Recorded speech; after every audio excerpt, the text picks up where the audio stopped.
right, guys, welcome back to the Gray Street Podcast. The beautiful song that you just heard is called Woman by Gray Street, naturally.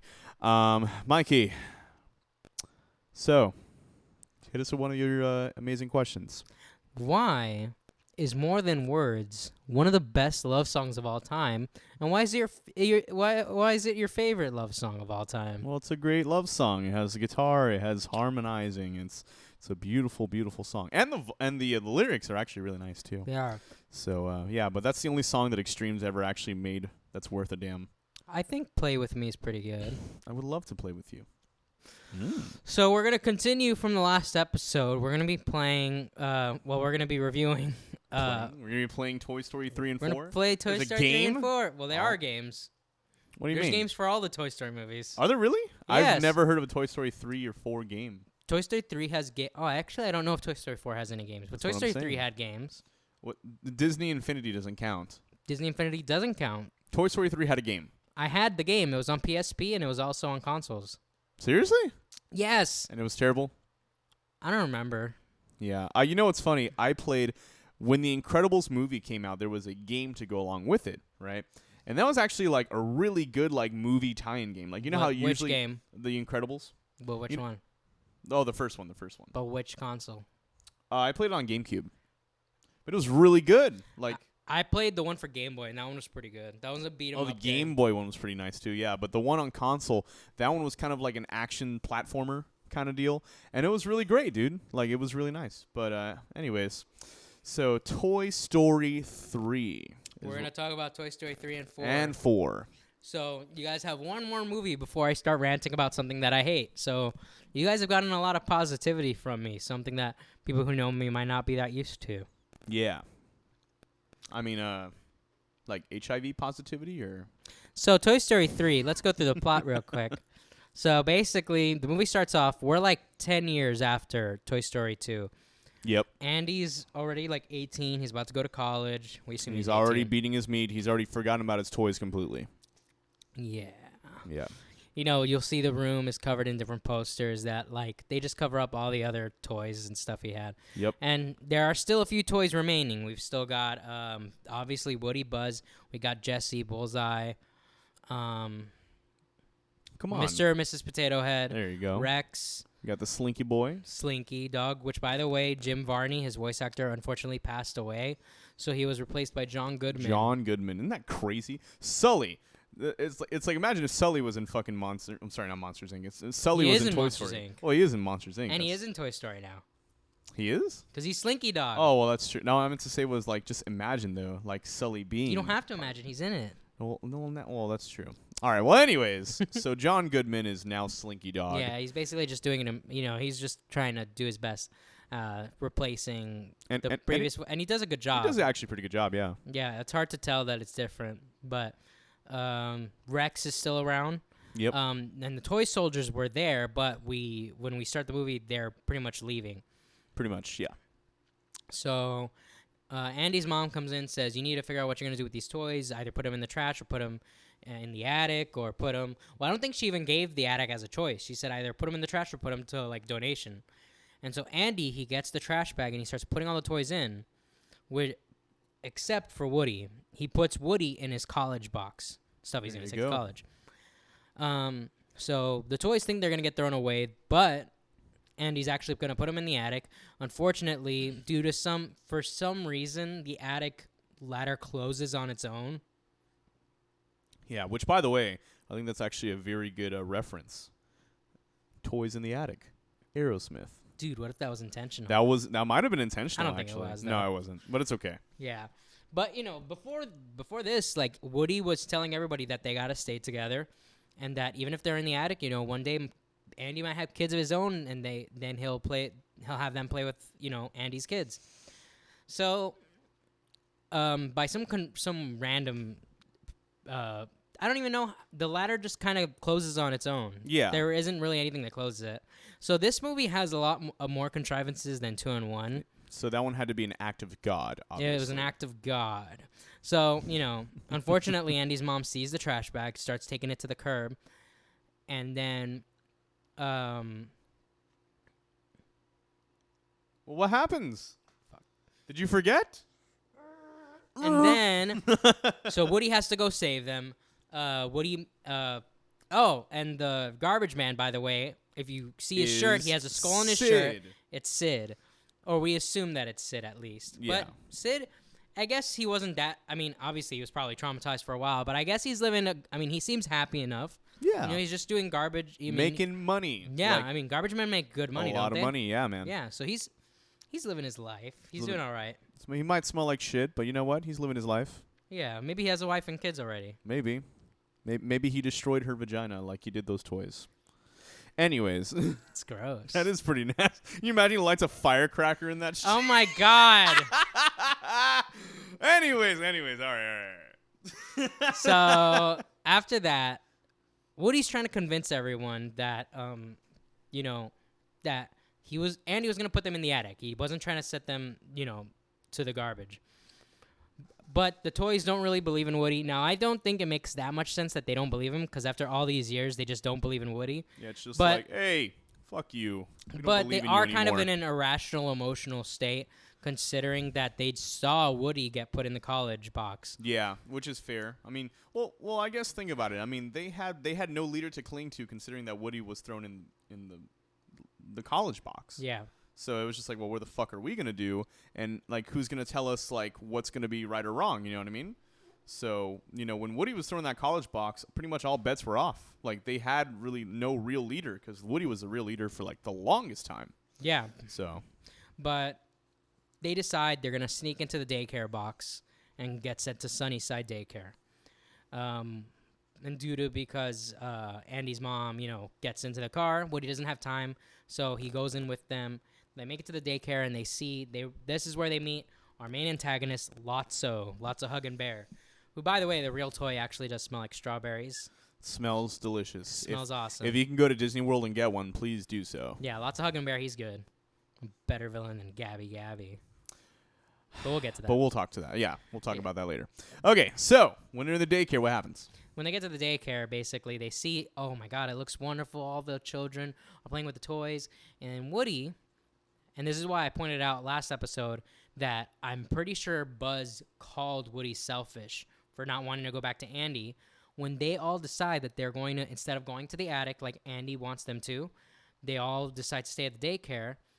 And Woody says to them, I can't believe how selfish you all are.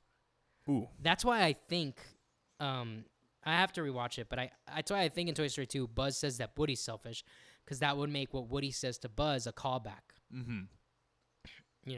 In the same way, I think also in that moment in Toy Story 2, Buzz also tells Woody, you are a toy. Yeah. The same way Woody said it to him. Mm-hmm. And that, someone once taught me that being someone's toy is the greatest thing in the world. So, Woody, through some shenanigans, makes his way, he doesn't get his way back to Andy's house. He finds his way to Bonnie, who is introduced as a, close neighbor to Andy. She's like this little 4 or 5-year-old girl. And Woody, again, his string is indestructible because he falls from, indestructible. super high in the air, and his string gets caught in the branch, and it doesn't just snap. It saves him from plummeting to the ground. Although, would Woody break from that fall? I think his nose would get chipped. I don't think he'd break, though, because he's mostly, fluff. Yeah, well, that's true. And the only thing that's really plastic is His his head. Yeah, and his hands. And his hands. And his boots. And his boots. And the little, pull. The badge? No, well, the badge too, but The I'm talking badge about is metal. I'm talking about the thing that you Badge is real no, gold. Shut up. Look. What if it was? The little, Expensive I don't know. toy. That would be a very expensive toy. Well, then again, Woody isn't a very expensive toy. Yeah, just from how is. old he is. Yeah. But no, I'm talking about the little thing that you actually pull on the string. Oh, Not yeah. the string itself, the little The pull thingy. circle on the The string. circle thingy boy. Yeah. But anyways, Bonnie takes him back to her house, and that's where we discover a whole new cast of toys. We have Dolly, we have Trixie, the Triceratops, we have the 3 peas in a pod. Who else do we have? We have the unicorn. And I think he's voiced by. Is he voiced by Seth Rogen? Because it sounds like he is. I would not be surprised. You know what? I'm going to really quickly look up the cast. So, the cast, I was wrong. It was not Seth Rogen. He's actually voiced by I lost him. Jeff Garlin. Jeff Garlin. Yeah, Jeff Garlin from Curb. He is in Curb Your Enthusiasm, Mm-hmm. which is a great show, by the way. Great show. Bum bum bum. We also have Mr. Prickly Pants. That sounds kind of like innuendo-ish. Oh, and so we got to also talk about the Rogues Gallery over there at the daycare. Yes. So Woody's now with these toys, and back at the daycare, all of our favorite toys are getting ready for playtime. They're actually in the there's the butterfly room and the caterpillar room, I believe. Butterfly room is where the older kids go. They're in the caterpillar room. And all these little children that are way too young to play with these toys, basically it's like a nightmare scene where they're all played with like in this awful, terrible way. So by the time the day ends, Buzz and the gang get together, and Buzz, proving himself again to be a good substitute leader for Woody, decides to try and get in contact with Lotso to see if we can get if they can get transferred over.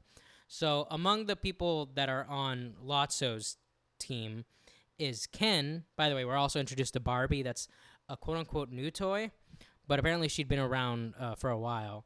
Right. But Barbie meets Ken, and Ken is voiced by Michael Keaton. Michael Keaton. Yeah, he's voiced by Michael Keaton. So Batman. Yeah. And also Birdman, by the way. He actually... Well, did you ever see the movie Birdman? I haven't seen it. It's actually but really I know great. it's really, It's a really good movie, yeah. So Batman, Birdman, any other man that he might be? He's a doll man He's now. also the Vulture. He's the Vulture. That's true. That's crazy. This guy has been so involved with... He's also in... Have you seen that movie? I'm forgetting what it's called, but it's the one where he plays the founder or the quote-unquote founder of McDonald's. Yeah, the McDonald's. It's The called guy the that founder. stole. Yeah, the founder. He stole. You mean Croc? Huh? Is his name Croc or something like that? Something like that. But he's technically the founder, but he stole it from these other guys, according to the story of the movie. I gotta watch that one too, man. There's a lot of movies. That's a really, really good one. A lot of movies we gotta look into. And then Barbie is played by Jodie Benson, who's known for playing Ariel from The Little Mermaid. Yeah, I met her. She's super nice. Oh, have you? Yeah, we when I went. Did you ask her to sing with you? No, we ask her to be on a song with us. No, we went to SuperCon and she was. You went to SuperCon with her? No, well, she was there. Oh, okay. She was there doing signatures and stuff like that, and it was cool. But yeah, she's a super nice lady. Anywho, so yeah, we also have Stretch, who is like the octopus, I think, and I didn't know this, but she's voiced by Whoopi Goldberg.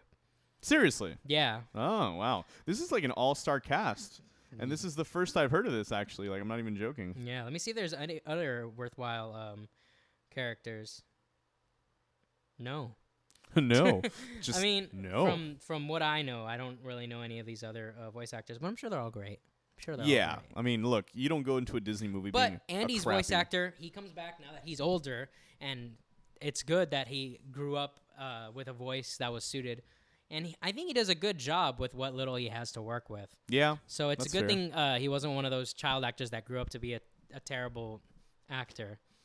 Because there's I think it is abuse. I'm going to say this right now, tangent. It is abuse to just hire a kid actor just because they're cute. If the kid doesn't have talent, you're setting them up for failure. Yes. You're setting them up that when they grow up, they're not going to be able to act, and they're going to fail. And you know what? That's what they did with the kid who plays the new Simba. He cannot act. I guess he can sing fine because he was a singer first. But he's going to grow up and he's not going to get any roles because he can't act. Maybe he'll get better at acting, but right now he sucks. And Beyonce sucks at acting too. But you know what? She's already a freaking, what is she, a millionaire, billionaire? It doesn't matter if she can't act. Multi-millionaire. Like... And then she married another multi-millionaire. That's why so many of these kids get messed up. It's because they can't get roles when they're older because guess what? You suck. Mary-Kate and Ashley suck at acting. They always did. Who? Mary-Kate and Ashley. Oh, yeah. No, they suck. Suck so... And when I was growing up watching Full House, they were my least favorite characters. And I didn't know why. And when I grew up, I was like, oh, it's because they suck. And they're boring. And they're not funny. Anywho, so... Stop hiring child actors that cannot act. That is It is abuse. I legitimately believe it's abuse. All right. Well, look, man. All right, we got to I'm sick of the abuse. Okay. Can we just keep going with the Toy Story 3, man? So anyways, Buzz goes to talk to them, and unfortunately, Lotso at first says, because of how strong and smart Buzz is, that he's willing to let Buzz come over to the butterfly room to join his team. Right. And then Buzz says that, oh, well, actually, we're a family, so we want to stick together, so I'll actually stay behind. And then Lotso essentially resets Buzz. Now, it's worthwhile noting that there's 2 rooms. You said the butterfly room And the caterpillar room, caterpillar I room. believe. So the butterfly room, it's most sought after because the children treat the toys like not fucking mongrels. I said that. Oh, well, I missed that.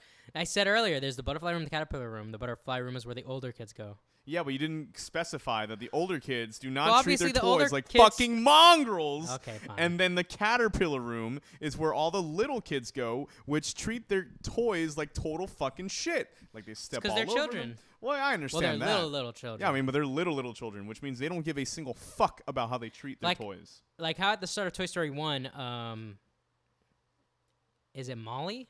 Yeah, Molly.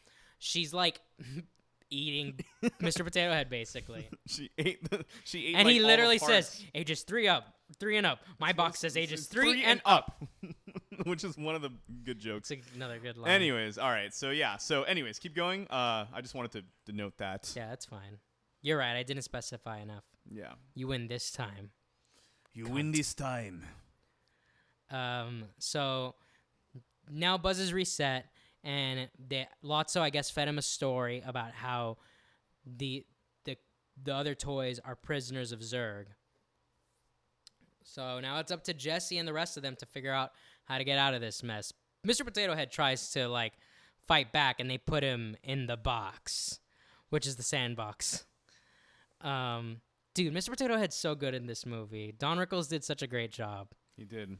Like, he really, out of all the other toys that aren't the main ones, he really shines in this one, I think. I would say so, yeah. I mean, he just kind of because his role as Mr. Potato Head in 1 and 2 were great, right? But now he's kind of more like... He's no longer, antagonistic He's towards no the longer other toys. antagonistic, Although yeah. he wasn't that antagonistic in 2 either. He was wasn't, very no. helpful. In 1, he was very antagonistic. But in number 3, his role kind of becomes a little bit more sort of like main, right? Yeah, well, basically, the way I see it is the main protagonist in 1 is Woody. Right. The main protagonist is 2 is Woody and Buzz. And then in now 3, it's all of them. just the gang, yeah. Pretty much they're all the main, because they're all that's left of Woody's toys. All the other toys got given away over the years. Exactly. And Woody points out, given away to good owners, to good kids. Right. So, Bo Peep, RC, obviously the Etch Sketch. Sketch. RC and Etch Sketch didn't have much. Well, no, Etch Sketch was important, but RC didn't really show up in 2 that much. No, he didn't, yeah.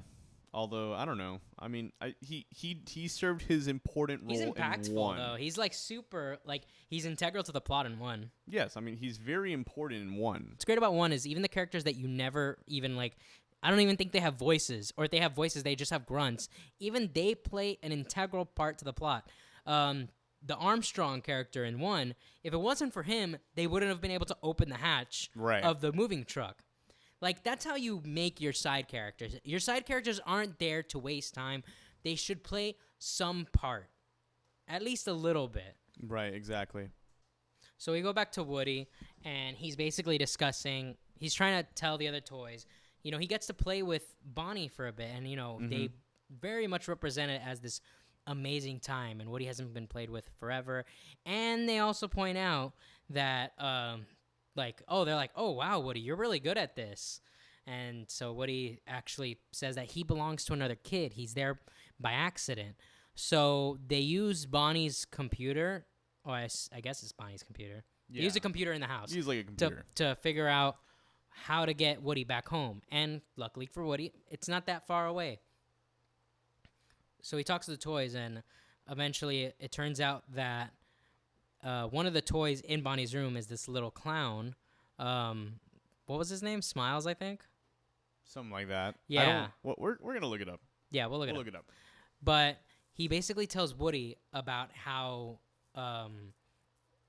Sunnyside Daycare is actually a really awful place for toys. Right. And it's because of Lotso.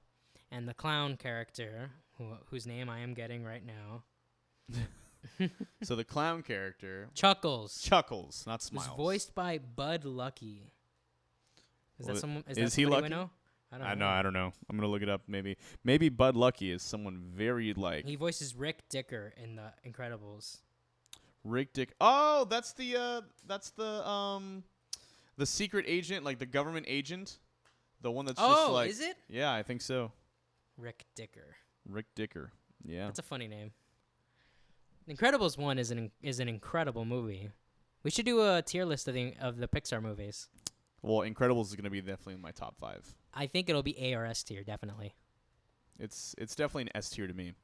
But anyways, I think it might be. We'd obviously have to discuss it. Yeah. We're gonna make some announcements at the end of this, by the way. Yeah. So we're gonna have an announcement right now. Number 1, Mikey is actually gay. They can't know that yet. They can't know that yet? Oh shit. Well That's our final episode reveal. damn it. Okay, well I'm just gonna have to edit that out.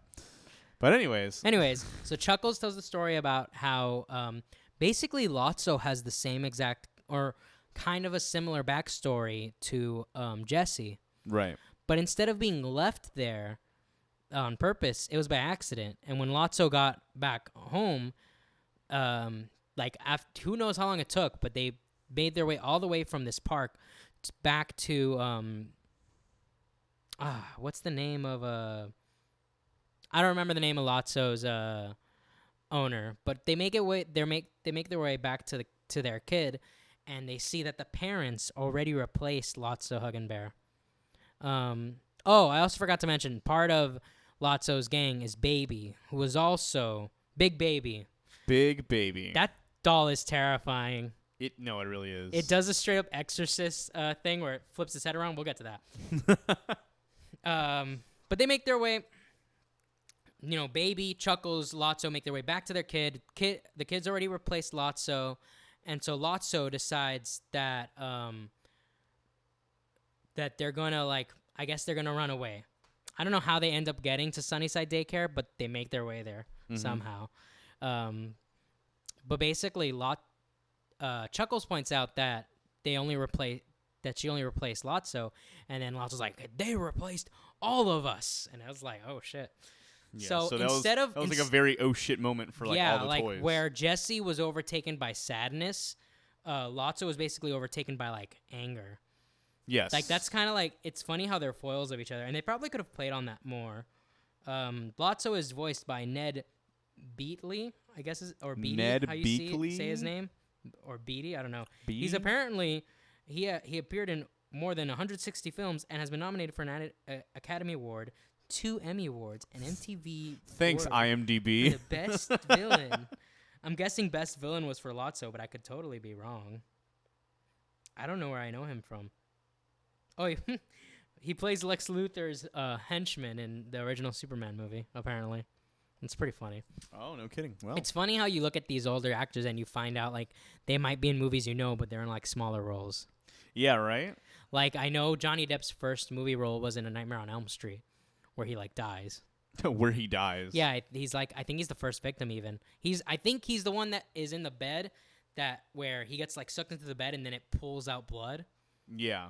I think he's that victim. Oh, by the way, because since we were talking about Rick Dicker or whatever the hell, so Rick Dicker is played by Bud Lucky in the first one, but then he died before they did Incredibles 2.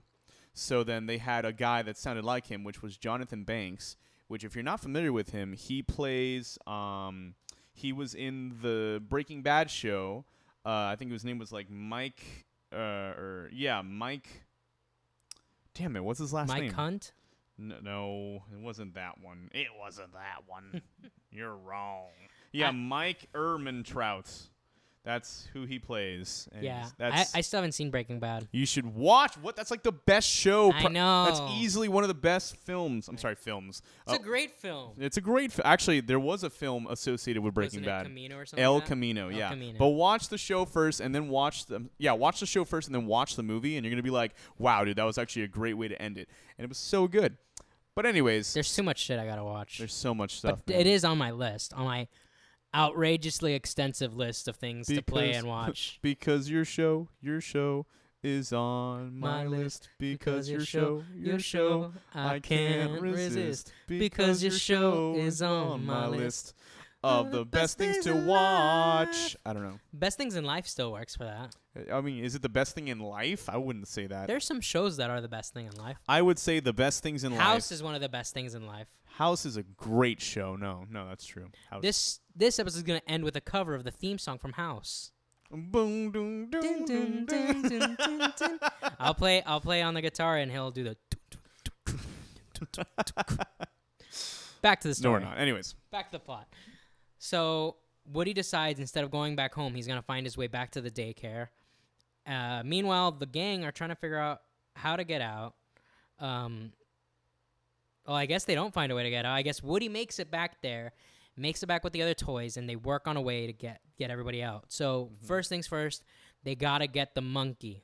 Apparently, there's this monkey that's also part of Lotso's gang, who is one of those like symbol monkeys, those like alarm monkeys. Yes. That's another terrifying toy. This movie has a lot of scary scenes. I think it's the scariest of the Toy Story movies. Yeah, which it's kind of funny because as adults, we have irrational fears for a lot of things, but as kids, it's even more irrational, right? Like, kids think of like you gotta get that monkey. Who voices the can you look it up, whoever voices the phone that tells Woody the like how to get out?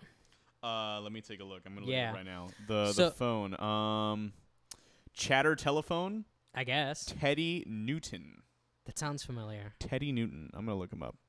So, anyways, the Chatterphone, I guess is his name.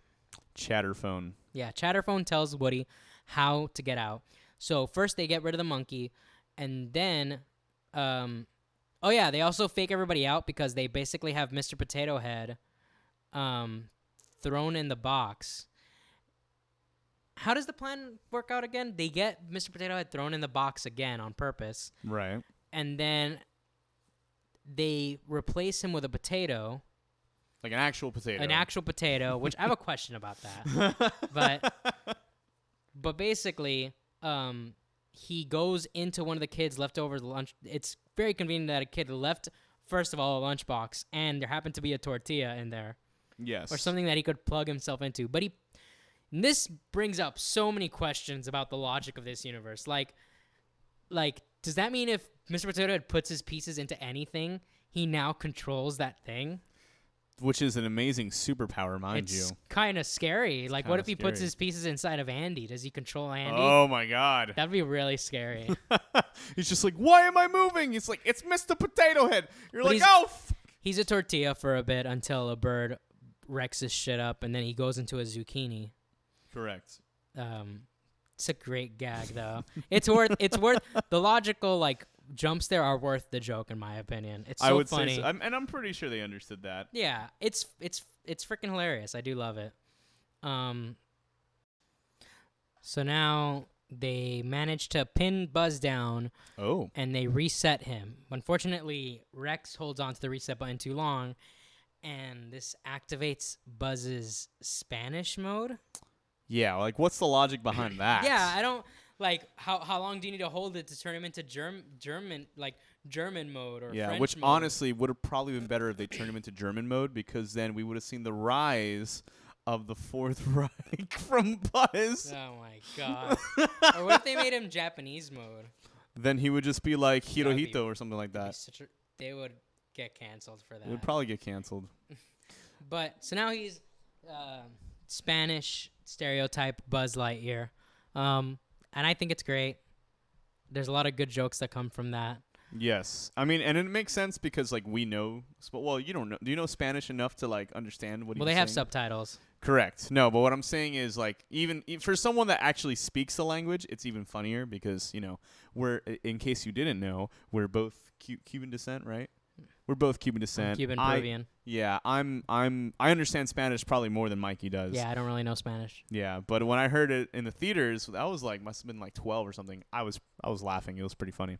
And it was actually a lot more. There was actually more like, how do you put it? A lot more laughter with those kind of jokes than every other joke because it was all in Spanish. So I thought it was really funny. I don't know why. I disagree. It's just like que conmigo, that's just me doing like my Cuban ref impression, which I can do, and I can't get canceled for it because I am Cuban. So Dude. Fuck you, SJWs.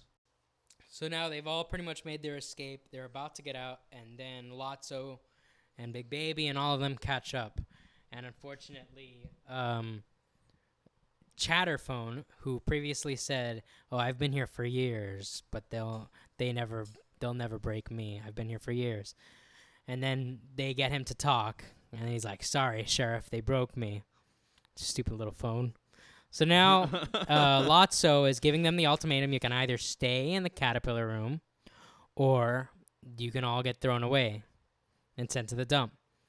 So Woody managed to get the little, I guess the little trinket that Big Baby used to have from Lotso's previous owner and shows it and says like, "Oh, you used to be loved by a toy and that person loved you more than the same way any other kid has ever loved a toy," and shows the trinket to Big Baby, and Big Baby says, "Mama," and then Lotso freaking snaps. Some people say that it doesn't make sense that Lotso snaps here because he's always been super calm and collected, but I think it makes sense because he's basically touching on the main trauma that made Lotso as awful as he is. Yes. So Lotso snaps at Big Baby. Big Baby throws Lotso into the dump, into the garbage can or whatever.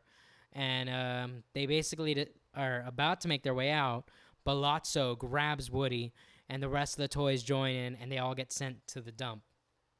Now here, they're basically doing the best they can to not get sent to the incinerator, but eventually they're even helping Lotso. Woody, being the good guy he is even helping Lotso, who has done so much terrible things to all of them. And then when it comes to right before they're going to get thrown into the incinerator room, Lotso doesn't stop the machine out of spite. Oof. So now they're in the incinerator. This scene always gets me. It's like when they're all like, they're like wondering what to do, and Buzz basically reaches his hand out to Jesse.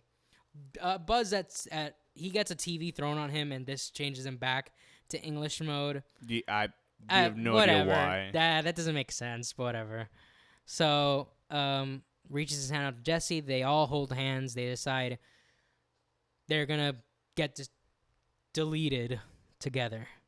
But, and this is insane, the three aliens who consider Mr. and Mrs. Potato Head their parents, which, by the way, one of my favorite jokes from Toy Story 2 is when after Mr. Potato Head saves the three aliens, they keep saying, "You are our savior. We are eternally grateful." Yes. And then Mr. Potato's just like, "Will you just leave me alone?" That's a great line. So there we go. The aliens are fulfilling their promise. They were eternally grateful. They're so what eternally do? grateful. They save Mr. Potato Head. Yeah, they basically find their way to a claw machine for the incinerator, and they dig out the toys. Mm-hmm. Now, how did they get there? How are they operating the machine? I don't Beats know. me, yeah. I don't know. But they save them, and Mr. Potato Head says, "You saved our lives, and we are eternally grateful." And then they hug the toys, and the toys say, "Daddy." Oh, my God. So they had a daddy kink even before then. Wow. Before it got popular. Is it a kink? I think they're just their kids. Well, hey, who knows? Anyways, Lotso gets found by a garbage man, and he's like, "Oh, I had one of these when I was a kid." And then he ties him to the front of his truck, and there's a bunch of other toys that are there. And that's basically Lotso's fate, to be tied to the front of a truck until I guess he's destroyed. Which is, I think it's actually not that bad of a way to go, if you will. I think it's the worst way compared to the other two. Because you think about it, Stinky Pete's probably not going to get destroyed. He's just going to get stickers and makeup all over him. But he's going to get played with. Yeah, that's true. And Sid, we already saw, he ended up being a garbage man. And so he's making a good financial living. And he was like jamming out to his tunes while doing his work. So he seems happy enough. So, but Lotso, you see some of the other toys, they got like their eyeballs popped out. They're like pretty banged up. So Lotso's probably going to be there till he gets destroyed. Yeah. So, and you know what? Fuck you, Lotso. You deserve it. You son of a bitch. That's fair. Yeah, he's kind of a Yeah, prick. dude, they saved his life. And then when they needed him to just press stop on the machine, he's like, "Where's your kid now?" And he just runs away. We're like, gee, I don't know. He doesn't work at this fucking dump, but okay. Fucking asshole. Yeah. Lotso's a bitch. No, he's a binge. But, fucking binge. But. Binge. But, he gets what he deserves. Yeah. He got what he fucking deserved. He didn't get shot, though. No, he doesn't deserve that. Would Would that even kill him? Probably What not. kills a toy? I don't know. Probably getting incinerated. Nothing, apparently, according to Toy Story 4. But we're almost there, folks. We're almost there. All right. So after Lotso gets his fate, what They happens managed then? to get their way back to Andy's house through the garbage truck that is driven by Sid. There you go. So, ironically enough, Sid saves the day. They make their way back. They clean themselves up. They get up to Andy's room. By the way, there's a part where, because for most of the movie, Mrs. Potato Head is missing one of her eyes. And through that eye, she's able to see that that's where they basically learned, the other toys learned that Woody was right. They were trying to get put in the attic, which it's kind of a stretch because she doesn't have any ears there. She only has her eye. So all she sees is Andy being upset at his mom about something. Right. So it's kind of like... Yeah, it's kind of... Yeah, I get it. But still, it's found out that... And Andy's very distraught over... Because I think based on what they know, there's no way Andy's mom knew that Andy's toys ended up in the daycare. What probably that conversation was Andy saying, he went up to the attic and he says, "Hey, do you know a black bag that was here?" And then Andy's mom is like, "Oh my God, I threw it away." So now they're back in Andy's room. Woody goes into the college box, or so we assume, and he leaves a note to Bonnie's address. I assume Bonnie's address and or maybe he just puts Bonnie's name, like, "Oh, donate to this Bonnie." Yeah. Because I don't know if Woody would know Bonnie's address. Probably not. But he left a note basically saying you should give this to Bonnie, more or less. So Andy takes the toys, goes to Bonnie's house, and introduces all the toys to Bonnie one by one. You know, he shows how much he still loved these toys. Because my best guess is that Andy, like, while he had all those friends over, maybe when he moved, this is a theory, he maybe didn't have that many friends and maybe had a really tough time making friends. So his toys were really all he had. And that's probably why he has such a close connection to these toys, even as an adult. There you go. Yeah. And that's, like, I feel like the same way towards, like, the Kingdom Hearts series, basically. Like, that's, to me, that series is treasured, even with me acknowledging all of its faults. Because even my favorite one, Kingdom Hearts 2, I only give it, like, an 8 out of 10. Right. But they hold a place in your heart. They held a very special place in my heart because of, growing up and stuff. Yeah, kind of like me in the game Pokemon Channel, which is a terrible video game. There's a game called Pokemon Channel? There's a game called... Here's the premise, you ready? You sit down with Pikachu and you watch TV. That's the game!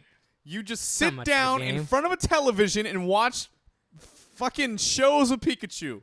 It's pretty funny. It's a stupid game, but because I remember playing it as a kid, I was like, "Oh my god, this show is fucking great! It was amazing." And there was like a little mini series that you would watch in the game as well. It was called the Pichu Brothers. Yeah, like growing up, I didn't have that many real friends.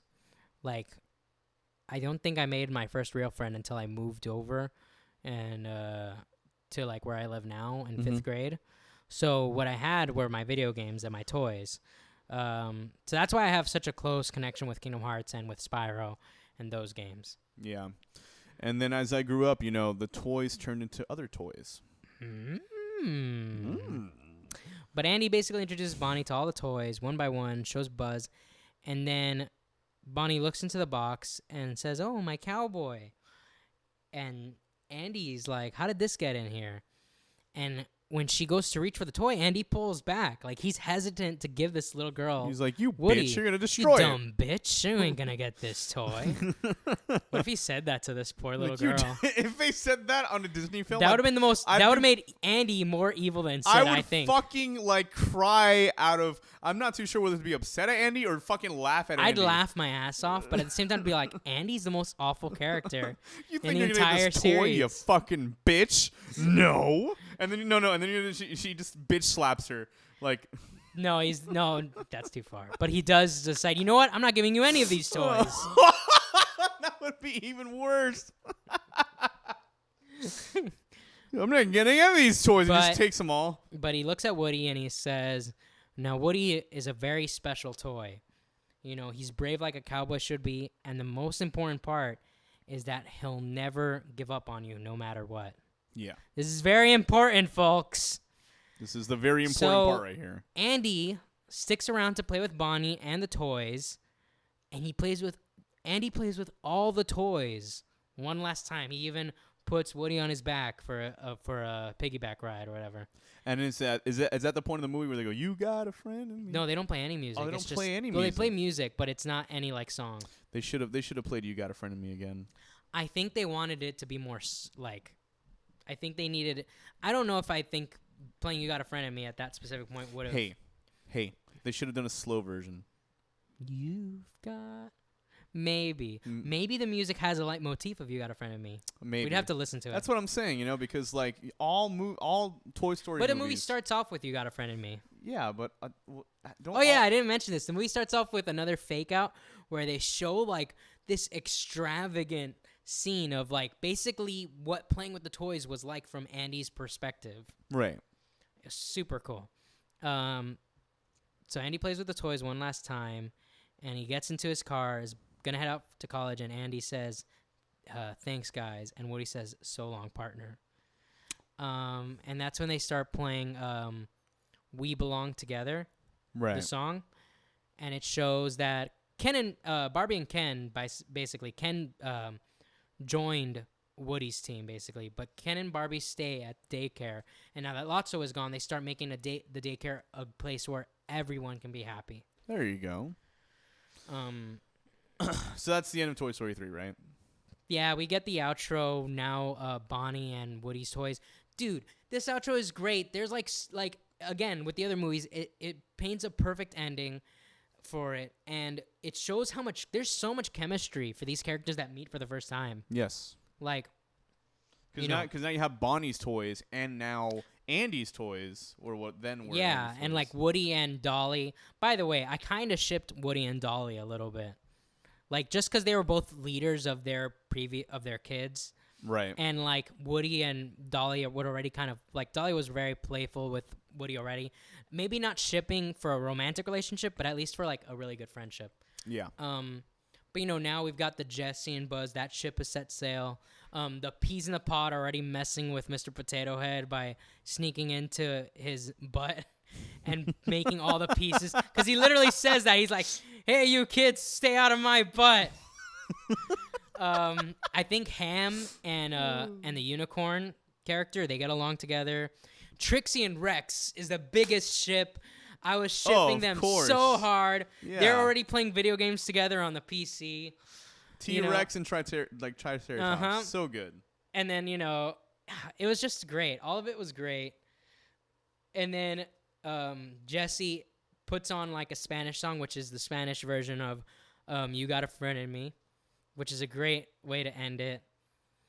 And that's the end of the movie. It's the end of the movie. So, rating time. What would you give it? Would you say like a 7.5? I'd still give it an 8. Still give it an 8? I'd give it an 8, although it has way more problems than 2. And that's the reason I would give it a 7.5. Yeah. I might even bump. Okay, I think what I'm going to do is, Toy Story 1 will be a 9, Toy Story 2 will be an 8.5, and Toy Story 3 would be an 8. Okay. But if we're not doing 0.5s, if we're just doing straight... You can do 0.5s. Yeah, fine. But if we're not going to, then I would say 10, 9. I would say 9, 8, 7 would be my scores for the 3 movies. I'm going to say 9, 8, 7.5 for the third one. You know what? Yeah, I let the ending just control my Yeah, mind. you let the ending control I'm letting you. the ending control my mind a little bit there. No. If I'm being 100% objective and mixing, because the way I'm scoring these movies is based off my objective opinion and my subjective feelings towards it. Yeah. So if I really mix it all together, like if I'm being honest here, objectively, because of how much like contrivances there are with the film, it's probably a 6. But like subjectively, I give that movie like a 9. Like emotionally, it totally like takes over like all my like objective opinions.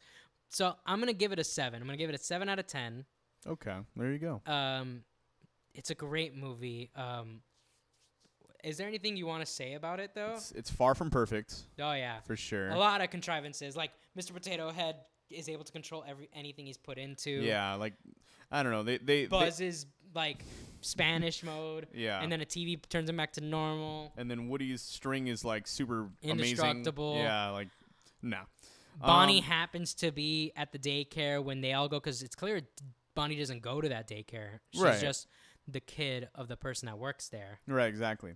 So there was just a lot of coincidences, a lot of contrivances, a lot of things that just so happened to line up But no plot holes for the sake of the necessarily. plot. Yeah, there was it wasn't necessarily a plot holes to be had, but how would you put The it? only plot hole I would say is probably the aliens being able to control the machine. Yeah, it's like, where the fuck did you guys come But from? every single movie has that kind of plot hole. Like, how are Woody, Buzz, and the RC able to catch up with a truck? And then How was dude, Bullseye able to go how- 100 and somewhat miles? go to the speed of a airplane taking off? Literally when the rocket takes off in Toy Story 1, Woody is like, Buzz, we're flying. And then Buzz is like, no, Woody, we're falling with style. But you see that they dip and rise. Right. They're flying. They're not falling. They're flying at that point. His wingspan isn't great enough to allow gliding for them. Right. So there are like contrivances and plot holes in all the movies, but 3 definitely has the most. Until we get to 4, yeah. So that's where is there things any? So the only new song in Toy Story 3 is "We Belong, Together." And I think it is. I think it's such a great song. And Randy Newman's really good with the lyrics. Like the second verse in "We Belong Together" says, "If I could talk to you, if I could find a way, there's a whole bunch I want to say." And like obviously that's supposed to be like from the perspective of Woody, because Woody can't talk to Andy. Right. Although I think he was trying. I don't know. Was the plan that Woody was gonna talk to Andy when they were trying to get his attention with the cell phone, or was it just that Woody would see them and want to play with them? I'm thinking it's the latter. That's a good question. Pretty sure it's the latter, though. Yeah, because I don't know what would Woody even say to Andy. like, Play with us. like, hey Woody, it's or hey Andy, Andy, it's it's Woody. They'd be like, what the fuck? Hey, you should really. Or he's just like, hey there, is this Andy? He's like, yeah. And it's like, you should really play with your toys. And then he just hangs up. He'd Like, be what could he huh? say? What could he say? Pulls out a fleshlight. Oh, all right, if you say so. Oh my god. Andy doesn't look like a degenerate. Dude, we all have a bit of degeneracy inside of us. Some people are even named degenerate, like Ellen. Ellen is a degenerate. Ellen DeGenerate. Anyways, so But yeah, that song's good. The Spanish version of You Got a Friend in Me? Hay un amigo en mí. I love the way that it's such a funny way to end it. yes, very very nice. Very Appeal to the nice. Hispanic, yes. Mm. Anyways, so Toy Story 3, 7.5, 7. 7. Lotso Huggin' Bear is a good Lotso villain. Huggin' Bear is actually a really good villain. And overall, just really, really good stuff. All right, so next would be Toy Story 4. the worst one by far. By far. I'm going to start off. I've been very harsh on this podcast with Toy Story 4. I'm going to give it its one compliment right now. The cinematography. No. Those compliments will come. Okay, it's not its one compliment. But the biggest compliment I can give it is that if it was not a Toy Story film, if it was its own movie with its own characters, I mean, it could have still been called Toy Story, but if it was brand new characters, had no connection to the first ones, I'd say it would be a solid 7 out of 10. Yeah. If it had no connection. The problem is it's a sequel. It's a sequel. This Involving the same characters that we've known and loved for God knows how many years. and with these characters already having character arcs Yeah. and learning lessons already. And then, well, like not, if they would have called this a reboot and they introduced us to Woody and everybody and they remove any references to Andy, this could still be good. yeah. But I would even say that it actually made characters completely different than who they really were. I mean, like you said, the characters were developed already, right? So we all knew everyone's type of personality, how they acted, what they thought, you know what I mean? Mm-hmm. And then Woody was just like, or whoever wrote the story was just like, yeah, Woody was acting like this normally. Whoever wrote this Fuck movie, that. it feels like they only saw the first movie Pretty much. and had reference notes to the Yeah. other ones. So the movie starts off with, I believe it's a flashback to when Andy was playing with Woody and all of them. Mm-hmm. And now we flash forward to Woody being Bonnie's toy, and Woody's not getting really played with as much as the other toys. There you go. And Woody is left in the closet again, and they're like, "Oh, this is your third time this week not getting played with." And eventually, it's Bonnie's first day of school, and Woody is worried for Bonnie, so he sneaks his way into her backpack so that way she has a toy to take care of her. Right, To because help her which through which her his first day. his reasoning. Is it pre-K or kindergarten? I think it's one of those two. But his reasoning is kind of just like, well, like, you know, what if she has no one? And it's just like, well, what the fuck? I don't know. I think it's fine. I think it's fine that, like, you know, to help a kid. Like, if my kid wanted to bring one toy to his first day of school, I'd probably let him. So long as, like, I'd be like, well, don't make sure it doesn't get caught because the teacher might take the toy away. Or not even that. It would probably just be like, just make sure no kids steal it because those kids are mean. Yeah, kids could steal it too. I'd say be very careful. Yeah. But I could see that a kid might want a toy to help him through their first day of school. That's not crazy. And Woody would have experience because he had Andy before. Yeah, but Andy's not Bonnie. Andy is not Bonnie, but, you know, he's had experience with kids. And it's hard to assume that Andy is his first kid, considering how old he's supposed to be. Right. And that he's a family toy. Right. Well, anyways, so they get to the school, right? And then, you know, Bonnie does her Bonnie thing. Yeah, she basically doesn't, like, there's some kid that comes up and she tries to say hi, and the kid, like, ignores Bonnie. So Bonnie starts making her own toy. She makes Forky. Out of a spork. Spork, googly eyes. Googly eyes. Is that like a wire? No, what's it called? The pipe cleaner. That's like a pipe cleaner. Yeah, it's like the material of a pipe brush, cleaner. whatever. Yeah. Little popsicle sticks for feet, gum, which is gross. It is kind of gross, It is pretty gross, especially since he lasts more than a day. Yeah, for real. Which a toy like that would not. I mean, I guess it would last more than a day, but you typically use glue for that part. Yeah, but you said at I remember. Or is it glue or is it putty? I think it was glue. If it's glue, it's gross. If it's putty, that's fine. All right, but look, like you even said it yourself. Like I think the first podcast, you were like, at best, he would last like a week. At best, a week. Or if it was like, because there's still like things that I made back in kindergarten that are in my house that are used for decorations on like the tree, but I don't play with those. Those are just once a year. Oh, let's put it on the tree. Yeah, that's true. I made a flower for my mom in kindergarten, and I remember it because like the petals were the wrong way. Like because you know how it's like teardrop shaped. Yeah. Okay, I did the other way. Oh. So teardrops were heading the opposite way.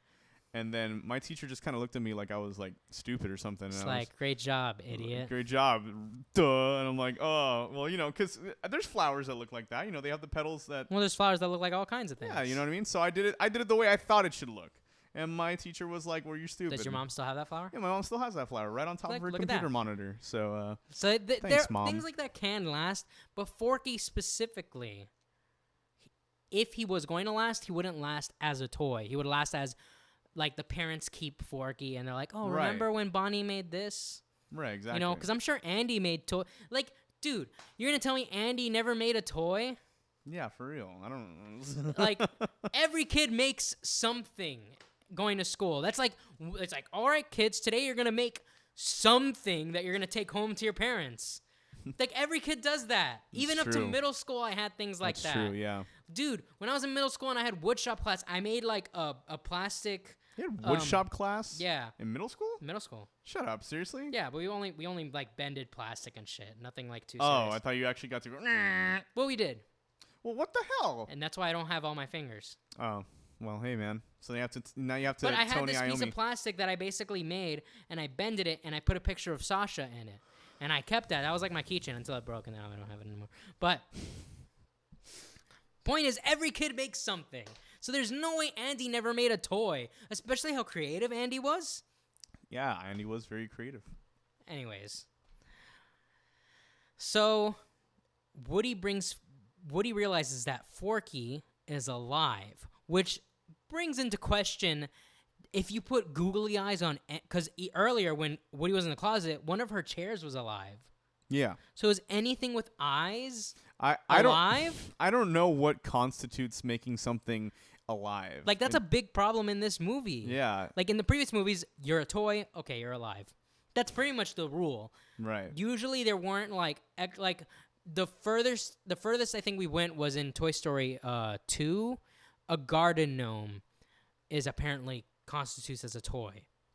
Because I wouldn't even say that. Yeah, well, it's alive, basically, because Ham says, the garden gnome says that, says this and that.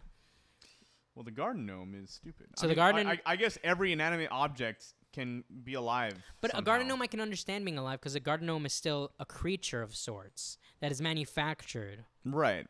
Like, Forky is some inanimate object that was glued on with googly eyes and stuff.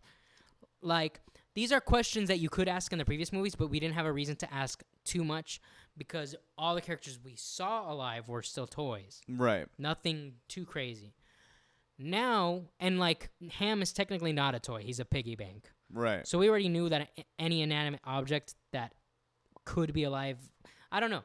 But now Forky can be alive. So that means any toy that's created by a child could be alive. Pretty much. And Woody introduces Forky to the rest of the toys, and he says it's very important because Bonnie made this toy. This is the toy that helped her through her first day in school, so we need to make sure nothing happens to this toy. Now, Forky, for a good part of the beginning of the movie, is super desperate to go into the trash because he feels like that's where he belongs. Well, he was trash. Exactly. Yeah. So, but dude, Forky's literally falling apart. His arms keep falling down. His eyeball keeps popping out. Like, this is literally like the kind of creation where, like, it's the kind of like Frankenstein's monster where, like, it wouldn't just wake up and be a normal Frankenstein's monster. It would be like, kill me. Pretty much. And it literally is doing that. It's saying, throw me in the trash. Which is saying, kill me. Yeah. So Bonnie is going to go on a week family trip or something like that. Right. So she takes a few toys, or I guess all of her toys, in the RV. And so here's the problem. The whole premise of Woody's later decision is that he wasn't getting played with anymore. Not the whole thing, but that's part of it. But during this song sequence, a new Randy Newman song, I don't remember that well. I think it's his weakest song in the series, to be honest. Yeah. And you can, like, you could hear how old he was in We Belong Together, but you can really hear how old he is in this song. He's very old now. I mean, yeah. It's almost like 80. James Earl Jones in the Lion King remake. Oh yeah. We're gonna have to crush that one day. That's a movie I don't because we wanna keep watch. referencing. Yeah, I don't want to watch it. I'll watch it with you. Because then we can that laugh doesn't at help it. anything. We can laugh at it. It's laugh worthy. It's so bad it's funny though. It's like long live the king. Ah! No! So shit. At least you know what? We'll watch the remake together, and then to make ourselves happy, we can watch the original. All right. I think it'll be nice. I like Jeremy Irons way more. Oh, of course, of course. Long live the king. Ah! Yeah. No! Yeah. Like an actual like. Everybody was so good in that Everyone movie. knows how to voice act. Freaking John Oliver sucks ass as John Zazu. Oliver. As Zazu, he's so bad in that movie. Off topic. All right, so I didn't even realize that was him. Like in the remake. it is, and if you hear the I just can't wait to be king, he sucks. Whatever. He's like he sucks. Look, man, just stick with last week tonight, and even then you still don't do that good. Yeah, okay. he's not as funny as he was when he was on the Jon Stewart show. Yeah. whatever. We're not gonna get into it. But so we do this song. During this sequence, we see that Bonnie is playing with two toys, Forky and Woody. She's playing with Woody. So it's not like Woody's not getting played with at all. He is still getting played with. So eventually, Forky jumps out the window of the RV, and Woody goes after him. By the way, they point out that they are 5 miles away from the next stop. And Woody says, all right, I can make it. I guess if we're sticking with the logic that Woody can run at 10 miles per hour, or he can run at the speeds he was running at the end of Toy Story 1, then yes, he could make it. Yeah, which, by the way... But that is supposed to be a one-time thing that he's never able to do again. Yeah, which, by the way, I mean, it really makes you think, right? Because if toys do not have muscles, which can tire out like humans, right? Yeah. Also, toys don't eat like humans, so they don't need nutrition like we do. Like, like when we get tired, we need water and all that kind of stuff. Toys, like... I have such a problem with this because they could really run infinite. There's nothing to stop them from running infinitely. Yeah. Because they don't need energy like we do. They don't need water like we do. They don't need food like we do. They don't rest like we do. I mean, maybe they do. Maybe they do. They clearly have an amount of stamina because in previous movies, hold on, no, when you see Woody running for a while, he just like... Right, but then like, okay, so here's the thing. Because, so apparently they're able to do all that, right? And they do sleep because obviously we saw Woody do that dream sequence in Toy Story 2. Oh, yeah. Right? So at what point, like, so that's the thing, right? Like, how do toys die? Toys don't die like humans where they just grow old and die, right? Right. Toys have to be destroyed or something like that. Yeah, to a certain extent. And so we assume in Toy Story, like in Toy Story 1, we see all the toys are mashed together and that doesn't kill them. Right. And Toy Story 2, well, nothing really bad happens to any toy that bad. Right. But we do see in Toy Story 2 that when Woody's arm gets ripped, it is no longer usable. Mm-hmm. So it's safe to assume that if a piece, Mr. Potato Head is meant to be taken apart, so he's obviously an exception to this rule. Right. And there is a little flaw in Toy Story 2 where Woody is seen using his arm after it got ripped. You pointed that out to me in a previous recording. But for the most part, if we just accept that one flaw, we can effectively assume, so long as it's not connected together, because all of Sid's toys, while they're mashed, they are connected. Right. To whatever the main body is. Okay, so... So we can assume that if a toy is ripped or removed, and it is not the main function of that toy to be removed, it should no longer work. So what happens if you cut off Woody's head? Would he die? I don't think he would die. You think, well, what would be still moving, his head or his body? I guess his head. Oh, man, that sounds really terrible. Yeah. I don't know what to think about. Okay, everybody... But obviously, incinerating them in the dump would be the final thing to kill them. Shout out to Sonic Youth for such a great song, Incinerate. Incinerate. But, okay. Well, obviously fire would probably kill them, because that would, melt the plastic. Well, no. They would need to literally be incinerated to ashes. Because I think even if they were melted a little bit, they would still be fine. That's crazy. Because Woody gets burnt a little on the forehead in the first one. Yes, he does. But that's not melted, I guess. It's not really melted. But some of those toys in Andy's and Sid's graveyard that come out from the ground, they're really fucked up. Yeah, so it makes you think that they probably have to be incinerated to the point to ashes where they can be technically considered dead, right? Yeah. So at that point, is there an afterlife for the toys? Well, if there's an afterlife, I assume there's an afterlife for the toys. Right, but who would be the toy god, if you will? Are we looking too far into it? If we assume there's one god, then I would assume that god would be the same for the toys. Maybe. Or maybe he assigns because toys are basically like pets, right? Yeah, I would say so. Or better yet, you know what? They're more sentient pets. You know what? I'm asking the wrong questions. When did the first toy become sentient? That is the real question. My best guess, if we want the first and subsequent movies to make sense from Woody's perspective, it must have been at some point in time when Woody was owned by Andy. Because Woody has no recollection of any other kid before Andy. Right. So we have to assume it was at some point when he was owned by Andy that toys gained sentience. Now, how they gained it, who knows?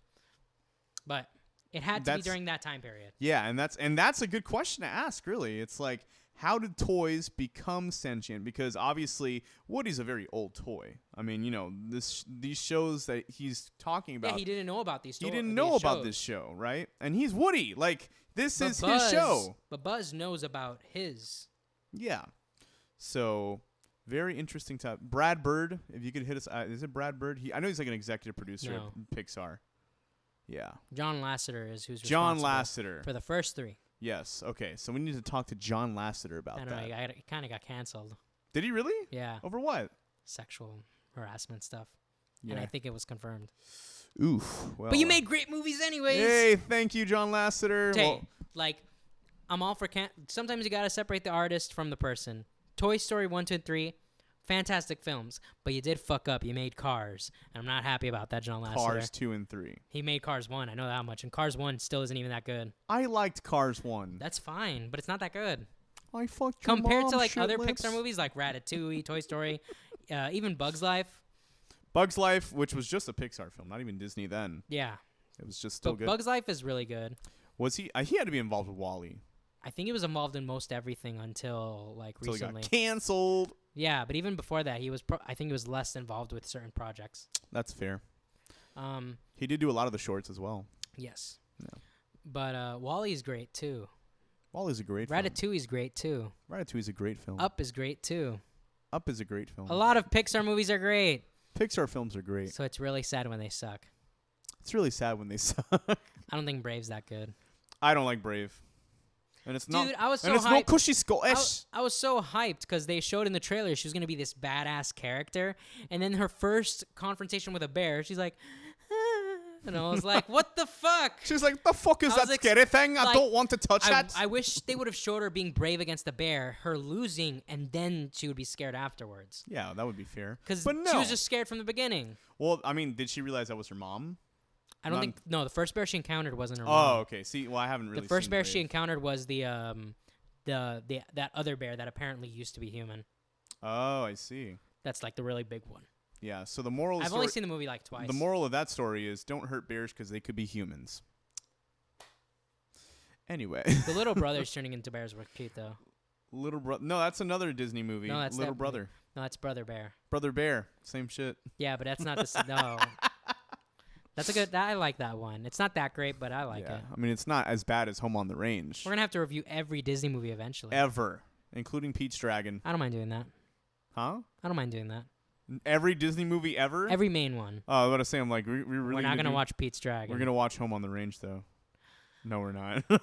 You know what? If I get to tear it apart like I'm doing to Toys R Us. Like I'm doing a Toys R Us. Yeah, well, Toys R Us is already torn up because they're no longer a fucking company. That's true. But if I get to tear up Home on the Range the same way I'm doing with Toy Story 4, I'm down for it. Okay. So, anyways, where were we? We were talking about Toy Story 4. Yeah, we were talking about Toy Story 4. We went on a really long tangent there. Yeah, so basically, we're not that far into it. Okay, that's true. So, now they're on the RV. Well, they just jumped out the RV. Well, they just jumped. Oh, right. Okay, so they jumped out the Woody RV. Woody and Forky. By the way, I forgot to mention the intro of the movie includes that they have to save RC. RC got left outside, and it's really stormy outside, and he's about to get he's about to get taken away by the drainage. So they go to save him, and Bo Peep helps them out. Bo Peep from the beginning is super active and adventurous, and basically she's acting nothing like she did in the first two movies. Right. Totally not the same character. Completely different. I mean, she even looks different. She's voiced. Yep, she looks different now. I assumed that her dress was either porcelain or it was stuck, because obviously, graphics back then had its limits, but it was basically those old-timey dresses where they have the braces to keep the dress expanded. Right.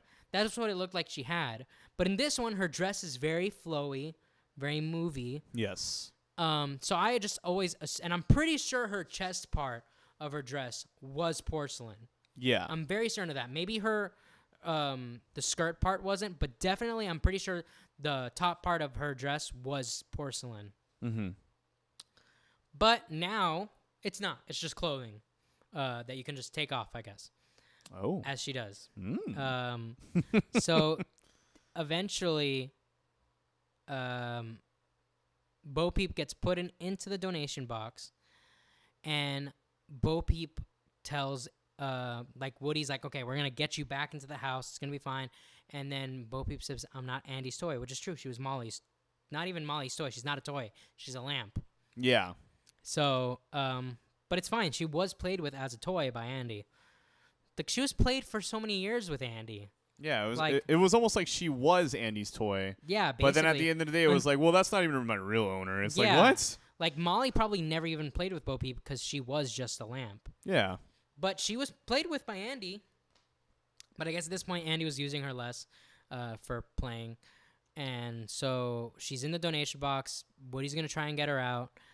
But she says, I'm not Andy's toy. And so she backs up to give space. And Woody actually, he thinks about going into the box, just abandoning everybody else after everything they went through in 1 and 2. Like he was about to do it. The only thing that stopped him was Andy going out and for some reason shouting Woody. Yeah, like he was gonna go, oh, I'm right here. He was like, hold up, Andy, I'm right here. Like he's a dog or something. Like I get he would scream it, but like if he's old enough to the point where we're already missing some toys in that room. That's true. We're missing some toys in that room, and so we assume this is after Toy Story 2. Well, obviously it has to be because Bo Peep's getting given away. But we assume it's sometime after Toy Story 2. How long, we don't know, but it's long enough that he's already missing some other toys. Because I'm pretty sure, like, we see RC there, but there's a lot of other toys I don't really see there. Mm-hmm. So, dude, like, I just can't believe Woody, like, Andy would be old enough to where he wouldn't be running outside screaming out, Woody! Like, as a little child, you'd probably go out and scream the toy's name because you're a little kid. But if we're assuming that maybe he's 10 or 12, no, 10 would be young enough. But if you were assuming he's 12, he wouldn't call out Woody like that. Yeah. Maybe he'd go out and say, "Where's Woody?" So they made him autistic, basically. Basically.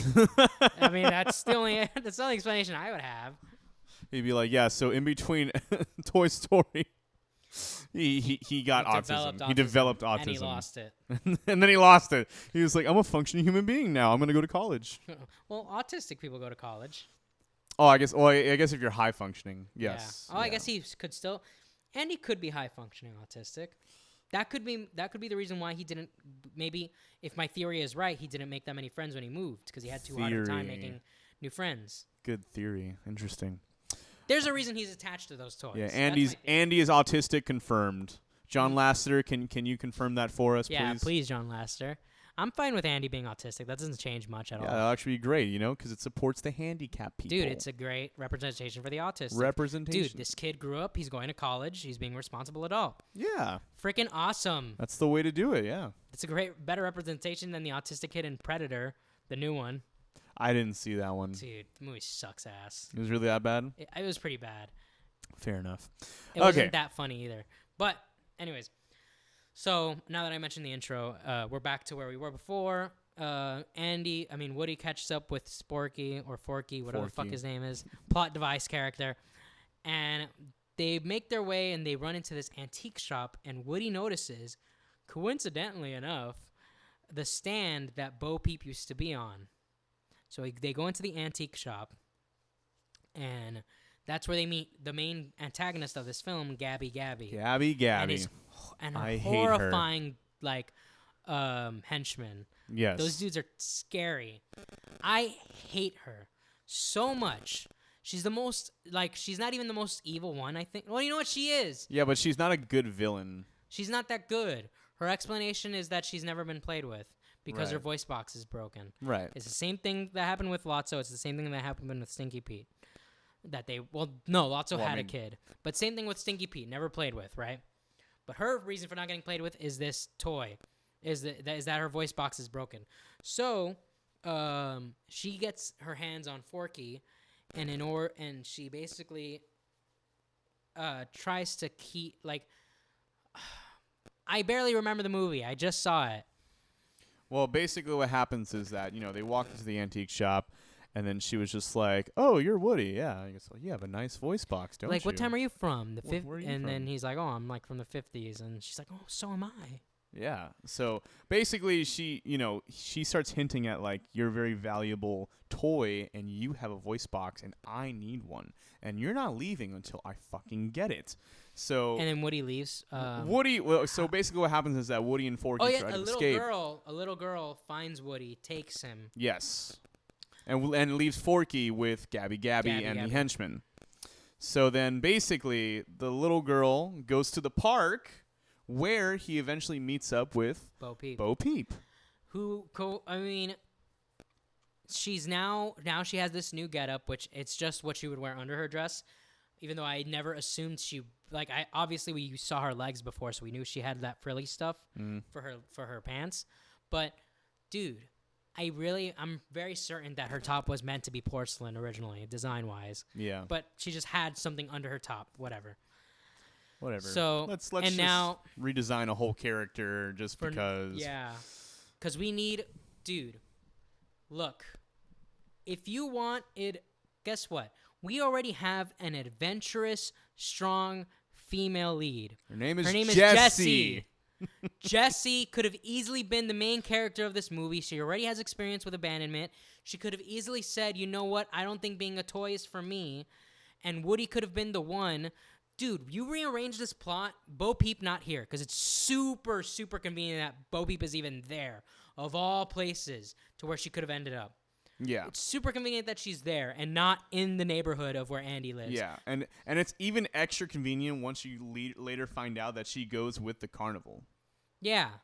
So it's like, oh, the carnival's in town, and then I just so happen to be in the same town where Woody and all these other people are, and it's just everything is super, super convenient, like even more than Toy Story 3.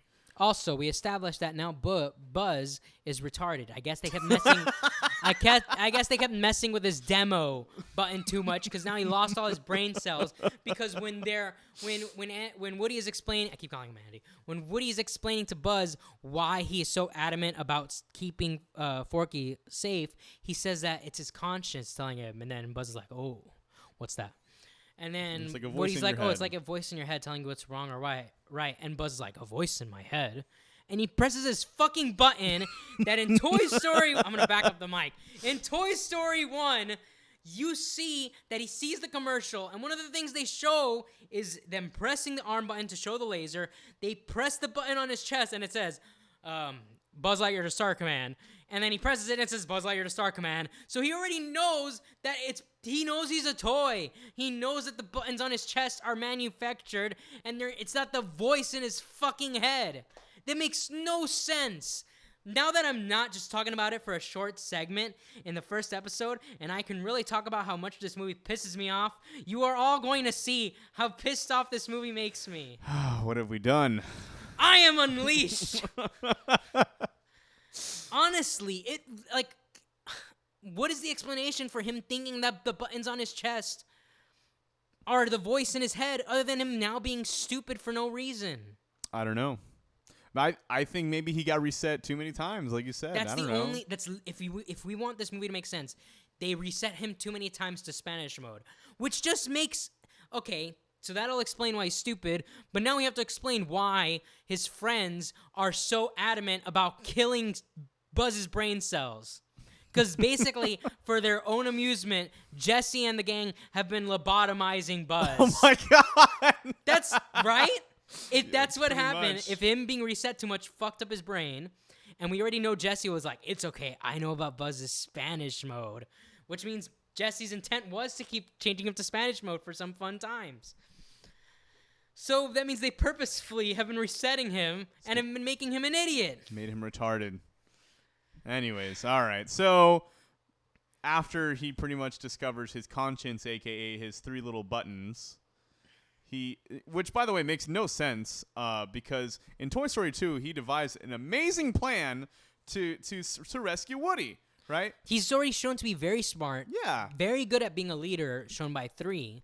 Yeah, and then in Toy Story 4, they made him, like, totally stupid. I mean, he's just like, well, what do I do now? And then he presses one of the buttons on his chest, and it's just like, look up, soldier, or whatever. Yeah, meteor shower incoming. Look out, soldier. And he looks up, and there he just so happens to see Woody. what a coincidence that he presses that button and it's perfectly timed for him to see Woody. So now Buzz goes after, because Buzz is trying to save Woody, because I think he sees them at the carnival. So, dude, Jessie Jessie is stronger than me. She's able to pop the tire of an RV with a nail. Yes. Do you know how hard it is to pop a tire with just a nail? Yeah, it's really hard. I don't think I can do that. It's kind of not without a hammer. No, not without a hammer. Dude, she does it with her fucking little toy plastic hands. Yeah. So, I forget what we were in the plot. Look, the plot doesn't even matter at this point because it's a shitty movie. Don't watch it. But I will say this. So, and this is the part that I laughed at the hardest because this was like a big fuck you to Gabby, right? Oh, no. We'll get to that. Let's keep going through the plot. Okay, fine. All right. So now, Bo Peep's like, oh, we're lost toys. Fucking hell yeah, dude. This is one of the few. There's like 2 or 3 times I laughed at this movie. I didn't think the movie was that funny, but there was this one joke where we have these little 3 toys, little tiny toys. The little sheep, right? What? The sheep? No, we're not talking about the sheep. No, right? not the sheep. Oh yeah, the sheep. Like Woody calls them a he, and then it's like, oh, it's a she. It's like, how would Woody not know what gender they are? Yeah, I mean, you've known them for so long, yeah. But I guess he doesn't. Get wrecked, Woody. Yeah, don't assume their genders. Bo Peep treats Woody like a fucking idiot this whole movie. He treats him like shit. Dude, in the first movie, she was super nice, super faithful, always believed in Woody. In this movie, she treats him like crap. Why do you still like her? If you were going out with a girl that treated you the way Bo Peep treats Woody, I would tell you to leave her.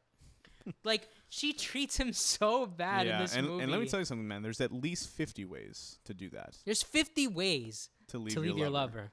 And it depends on what your name is, right? Because if your name is Jack, you just slip out the back. Make a new plan, Stan. You don't need to be coy, Roy. Just set yourself free. Anyway. I'm going crazy with this movie. I'm going crazy. I'm going bonkers. Crazy Taxi. Hey, it's Crazy Taxi. I haven't played that game in so long. I love that. And then, of course, yeah. Great song. Great soundtrack. But anyways, so where were we? Now Woody is trying to, I guess Woody mentioned, I'm having a hard time remembering, but Woody mentions that he needs to save Forky from the antique shop, which Bo Peep is well acquainted with. That's not a convenience because we saw that her thing was there in the first place. Right. The fact that she got there in the first place is super convenient. True. Very Although convenient. if you watch the Lamp Life short, it explains how she eventually got there by going from owner to owner to owner. I hate that short because it's stupid as hell. Whatever. I'm not going to get into the short because I honestly don't remember it that much. I just remember being annoyed the whole time. So they make their way back to the antique shop with the joke I was going to mention. It's the 3 toys that they're like, they basically give each other high fives and then they keep not giving a high five to the third one. And then they're like, you got a kid to Woody? And he's like, yes, I have a kid. And then he's like, high five. And Woody gives 2 of them high five and then the third one he leaves hanging. He's just there hanging for a while. So that was that was a pretty good joke. So they make their way back to the antique shop. Relax. And every time you look at the door, I'm like, is somebody there? I know. Is somebody there? I'm like, no, I just like looking at the photos behind the door. And I'm like, Mikey looks sexy.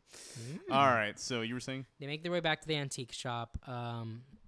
Buzz, I think, gets caught and he gets put on like one of the like those games that you see at a carnival. Oh, yeah. And that's where we meet Key and Peele's character, which I think is Duck and Bunny. Duck and Bunny or something like that. They're okay. I didn't find them that funny. And I actually like Key and Peele's comedy. Yeah, I just felt like they were very forced. I think they were too restrained because they're in a children's movie. Yeah. But, there is one good joke with them, but the joke goes on a little long, so it kind of ruins the joke. We'll get to that. They make their way to the antique shop. Duck and Bunny and Buzz get there too. Dude, they start kicking Buzz for no reason. Mm-hmm. And so he presses his thing button. It's like, oh, you need to shield yourself. There's low oxygen here. He's like, oh, okay. He freaking clicks it and it catches the duck's foot. And he's like, foot. He's like, ah! It was kind of funny, but again, Buzz is not retarded, and now he is. So move on forward. They devise a plan along with Duke Kaboom, who is voiced by Keanu Reeves. He's funny in the movie. He's all right. But his character, they introduce his backstory, and his backstory is very similar to Jesse's, basically. But instead of taking it seriously, they just play it as a joke. Well, I don't think he's a very serious character. I think he kind of meant there to be a comic relief. Yeah, but it's like the same. It's supposed to be the same story more or less as Jesse's, but it's like now it was like, well, Jesse's was serious, but this one's not. Yeah, and he has technically now he has something to prove. Yeah. By the way, they come up with this plan with Duke. Oh yeah, we see that there's like this cat in the antique store. Dude, we see a half of a plush toy, and when we get to this like club or whatever, we find the other half. And he's just like, yeah, I'm in half, you know, oh well. It's like, are you serious? Like, you would think he'd be in pain or something, but it's just like, yeah, I'm in half, whatever, Maybe dude. they don't feel pain, I don't know. Toys clearly feel pain. How? So in the first movie, when he gets fried with the magnifying glass, he's like, ah! He's fucking screaming. Oh, you're right, and that's he dunks true. his head in the Fruit Loops. That's true. Yeah, okay, but what about his arm? He doesn't feel that. He didn't seem like... He did feel that. Really? When Stinky Pete ripped it, he went, ah! Well, maybe he meant, because that's like, hey, like, my arm is I think falling toys off. do feel pain. I don't know. To an extent. You know what? Like in the Pizza Planet car when Woody gets hit with the toolbox. Yeah. And he's like all dizzed out. Well, you know what, man? I feel the pain of everyone, and then I feel nothing. Great song. Jay Mascis is so underrated. He's a good guitarist. He's so underrated though. Like when I talk about good guitarists, but he was on the top 100 Rolling Stones list of greatest guitarists of all time. Was he really? Yeah. He must have been like 100 though. He was in the 50s, I think. No kidding. Yeah. I don't know. I feel like a lot of people don't talk about him. He's like, it's probably because he's like among those guitarists that only guitarists really That's know true. about. Yeah. Like Frank Zappa, while being popular as a guitar player, it's mostly guitarists, I think, that talk about him as a guitar player. Well, that's true, because Frank Zappa... Well, Frank Zappa isn't very mainstream. He's more mainstream than Jay Mascis. Oh, for sure. Yeah, I mean, he even has a statue in, like, one of these, like, very odd... I have a statue. ...countries. So, really, what's your statue? Where is it? So, continuing with the story, they devise this plan with Duke Kaboom. Duke Kaboom ends up failing, but the plan goes ahead anyways. So that was a waste of time, and the plan didn't even need Duke Kaboom. They just introduced him because they wanted Keanu Reeves in the movie for some reason, which I'm okay with Keanu Reeves being in a movie. I like Keanu Reeves. I like Keanu Reeves. But it doesn't matter how much I like Keanu Reeves. There should be a reason for him to be there. Yeah, that's true. Whatever. So, I mean, they pretty much made this super crappy plot just to put him into the movie, really. That's, like, the whole point. So Forky... also during all this, Forky gets closer with Gabby Gabby. Gabby Gabby tells her sob story, and she's obsessed with this one little girl, and all she wants is to be this. She's like, oh, she's basically like yandere. She's like, she's perfect in every way. Look, it's tea time. I'm playing tea.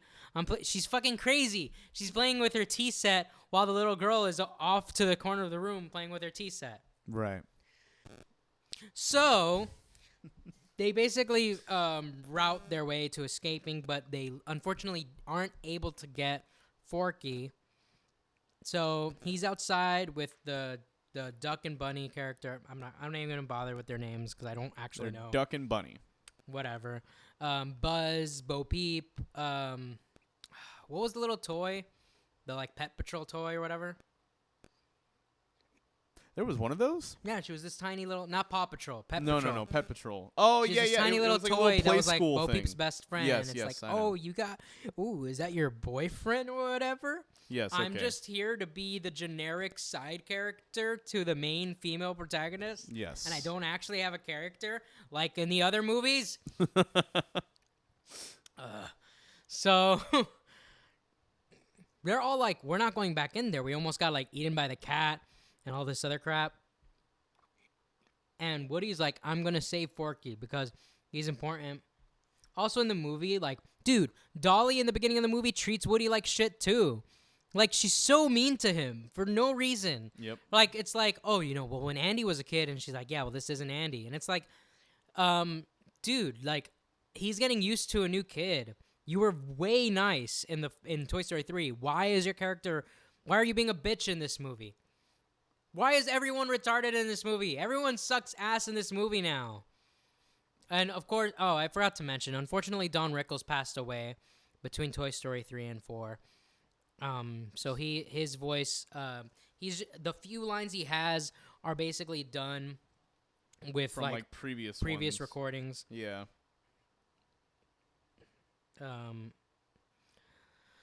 So now Buzz is trying to convince Woody to come back. Says that he's going to save Forky. And Buzz, the way instead of going to help Woody, he presses the buttons on his chest to tell him what to do. And he keeps pressing it, and they keep saying, go back to base, go back to base, go back to base. And instead of just going, like sometimes you need to go against. Like, isn't there a good lesson there to, like, just go against? Just follow your gut. Like, follow your gut. Don't just go by, like, I don't know. But he just is like, fine, I'll leave my best friend for the last 10 plus years because the stupid ass button told me to. Right. Makes no sense. Like, I don't have any words for that. It's so awful. It's so terrible. So then, after that, Woody goes back in. Gabby talks to Woody, and she says, basically when she was talking to Forky, she also got the info about Andy that Woody told Forky before in the movie. So now she basically manipulates Woody by saying, don't you, like, didn't you say, like, there are times with Andy were, like, the best of all time and you wouldn't trade it for anything? And she's like, I just want to have it one time. And the way they have Woody say, like they don't have Woody, like, they try to make this a scene that's heartwarming where Woody gives up his voice box to her, but the structure's all wrong. What they should have done is have Woody be able to get Forky back, and then when he gets him back, as he leaves, Forky could have been the one to tell Woody what Gabby is saying, and then Woody, of his own choice, could have given his voice box to Gabby. But that's not what happens here. Regardless of how sad Gabby's story is, regardless of how good you think Woody is, the bottom line is that this is a trade-off. This is for ransom. He's not going to get Forky back until he gives her, Gabby, his voice box. So this isn't even if it is out of the kindness of Woody's heart, it's not, because he's doing this to get Forky back. So he goes through the whole thing. Also earlier, they're yanking the toy box out of him. Like when they were trying to run away from all the doll's henchmen. Mm-hmm. They were like yanking that shit out of his back. It was pretty brutal. So they go through with the surgery, and then Gabby is left in the corner for the little, like, they basically leave her there for the little girl to find her by pulling her string and having her voice. Her voice works now. So Woody leaves with Forky, but Forky says, "Hey, hold on, let's look at what happens." So Gabby gets what she fucking deserves. And this is the best part. This is the part that I laughed at probably the most in Toy Story 4. Mm-hmm. So, you know, I don't think it was meant to be a joke. I think it was not meant to be a sad. joke. It was meant to be It was hilarious. But it was fucking... She gets what she fucking deserves. Just like Lotso. Just like Stinky Pete. Just like Sid. They all get what they deserve. So this is the part of the movie. And this is my favorite part. Where basically she finally gets the voice box, right? So she's all sewn in. She's looking. She's ready to go, right? She's ready to get played with. So then she goes up to the shelf, right, where she belongs, right? And then, you know, Woody and Forky, because obviously now they're allowed to escape. So Forky's like, hold on, wait, this is the moment, right? Right? So then, you know, the little girl, she picks up Gabby, right? And she's looking at it, and she's just kind of like eyeing it, right? And then I By the way, Forky's, like, Woody's allowing them to stop to look, despite the fact that Woody very much understands they have a very limited amount of time before Bonnie leaves. Yes, exactly. So, but whatever. So basically, I think she even tries her voice box too, right? She's even just like, "Hi, I'm Gabby." Gabby. Right. And she's like, "Oh," like the little girl's like, "Oh, this is nice." And then like I the think the grandma chimes in and she was like, "Oh, do you want to take that toy home?" She just goes, "Nah." And she just throws her the toy immediately into the bin, and then I was dying for like the past like maybe 4 or 5 minutes. I was like, hell yeah. But then this is the part that sucks ass. What should have happened here is that Forky, in character, he would have been, hold on, let's see what happens. And Woody should have said, I'm sorry, Forky. I'm sure things are going to be great, but we need to get back to Bonnie. We're running out of time. And they should have left. That scene should have played out and then cut back to Woody. Right. And that's but no. Dude, they literally did the best they could for her. Yeah, but no, instead they were just like, no, you can come with us. And we have a girl that you can play with. Her name is Bonnie. They try to portray her that she's not an antagonist. Yeah. Like, if they wanted to do that, they should have did what I said earlier, where they get Forky back. Forky tells Woody the sob story. Then Woody, of his own choice, gives her the voice box. Correct. If they wanted to make her a non-antagonist. If they wanted to redeem her. Or, even better, not even get Forky back. She should have given Forky back and apologized for literally ripping Woody's back out. Because that's what just happened a few scenes earlier. Correct. Like, there is no... this, and then... So right now you're thinking, oh shit. Well, now they're like, look, you can stay with the lost toys. Someone will play with... You can play with a whole bunch of kids. And so they move on. They get back to Bonnie's RV or whatever. The other toys are messing with the RV, messing with the wires in order to, like, Trixie is pretending. It's kind of funny, but, like, dude, I don't know how, like, there's just so much. Like, this isn't the same thing as the pizza planet when they're controlling the car thing, because when they were controlling the car there was no other human in the car. Right. In this one, Trixie's literally at the dad's feet. By the way, it took the dad a whole day to fix the tire. Did you notice that? Yeah. It took him like the whole day. Like, it was morning when the tire got popped, and then it was like late at night, and he's like, finally got it done. It's like, dude, if it takes you that long, call someone. For real, dude. He doesn't have AAA? Like, what's up with that? Dude, we have internet now. We have internet. Who know nothing about cars, I guarantee you I could change, if I have the equipment, I could change a tire. Well, not even that. You just call up AAA. They'll take care of it for you. It's like, how are you going to own an RV or, like, any sort of motor vehicle and not have AAA? Or, like, any sort of roadside assistance, like, with your insurance. Like, I don't know. I just thought that was, like, definitely a big old plot, like, terrible plot. Well, that's not a plot hole, and maybe it's a plot contrivance. It's kind of. But all it would speak to is that Bonnie's dad is an idiot. Pretty much. Which most of the characters in this movie are idiots. Yeah, Buzz is an idiot. Jesse, dude, do you honestly believe Jesse would let Buzz go save Woody on, like, I guess Buzz left Jesse to, take care of the rest of the toys, but why wouldn't he? Dolly is clearly the leader of Bonnie's toys. Right. Why wouldn't Jesse go with Buzz, leave the taking care of the toys to Dolly? There you go. But whatever. Unfortunately, that's not how it plays out. They don't want to use Jesse. They don't want to use her. So, basically, long story short, they get to the carnival, right? Because that's where Bonnie's, like, parent... Well, actually, no. Because I think they try to get to the RV park, but then Bonnie's parents are like, all right, we're leaving.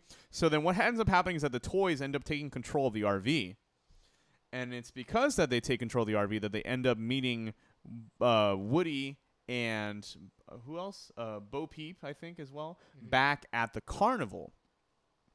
And so they're able to more or less work together to just meet up at the carnival. And the toys just do some crazy thing. The cops pull up behind them. It's hilarious, right? So, which, by the way, I think it's just really funny that the dad had no legal repercussions of, like, that. Yeah, for real. Did he even get a ticket? He drove into a fucking carnival. With people. With Children. people, yeah. And then the cop is just like, all right, well, that's just a warning for you. Like, what? You've endangered so many people. And you're just going to move on like nothing ever had to, well, you didn't run anybody over, so it's okay. Like, no. I think he should have at least gotten a ticket. That way it would have made more sense. But the cop was just like, oh, you're having problems? That just, okay, all right, fine. Yeah, I'll just let you go without, don't do it again. No, it's stupid. So, whatever. Long story short. And, dude, what was up with the unicorn's obsession with getting the father taken to jail? I don't know. He kept saying, "Oh, he's gonna get arrested. He's gonna go to." Why? Why is that your obsession? Why do you have animosity towards the father? Yeah, I don't know. Okay. But there is a part of the movie where eventually Gabby is sort of more or less redeemed, where they are escaping toward the RV, but then Gabby seems like a lost child. And so Gabby and Woody are pretty much like they're left behind while everyone else is trying to just go to the RV. And so Woody's just like, it's okay, like I'm sure like she would love to play with you or whatever, right? And so she's like, you sure? I what if I get tossed again? And he's like, you're not gonna get tossed again. Look at her, she's helpless. She wants a toy. So then she was like, all right. So then she literally just put herself out there. And then the little kid is just like, oh, this is a cool toy. Are you lost too? Are you lost too? Yeah, I was just like, what do you mean, are you lost too? Like, that's not the first thing. She's a little girl. I guess, whatever. So, we can assume she's like maybe a little bit older than Bonnie, and she's lost. So she basically gets accepted by the kid, and then a cop just happens to be passing by. No, it's not a cop. It's actually like a security guard for the it? carnival. Yeah, there's actually 2 security guards for the carnival. And then, like, I guess they just kind of help each other out because they're just like, hey, come over here. It's like, what's wrong? Very, very, very quickly find the parents. Yeah, which, by the way, I don't think that actually happens in real life. They would find the parents, of course. The child wouldn't have been lost forever, but it would have taken longer than there. Yeah, I know, but it's just really funny how everything just kind of came together, like, so quickly. I'm like, that seemed a little too, quick. But anyways, so long story short, Woody decides that, hey guys, you're better off without me, but I'm gonna stay with Bo Peep. Yeah, he's just like, I've lived out my life as a toy. Now I'm gonna stay with Bo Peep. And it's really funny that all the toys were kind of just like on board with it. They were like, yeah, okay, bye. Buzz is like, she'll be okay. Bonnie will be okay. It's like, dude, Bonnie was still. So here's the thing: if you wanted me and people that are actually paying attention to this movie to believe that Bonnie didn't care about Woody, you wouldn't show her playing with Forky and Woody. You would only show her playing with Forky and Woody being on the side.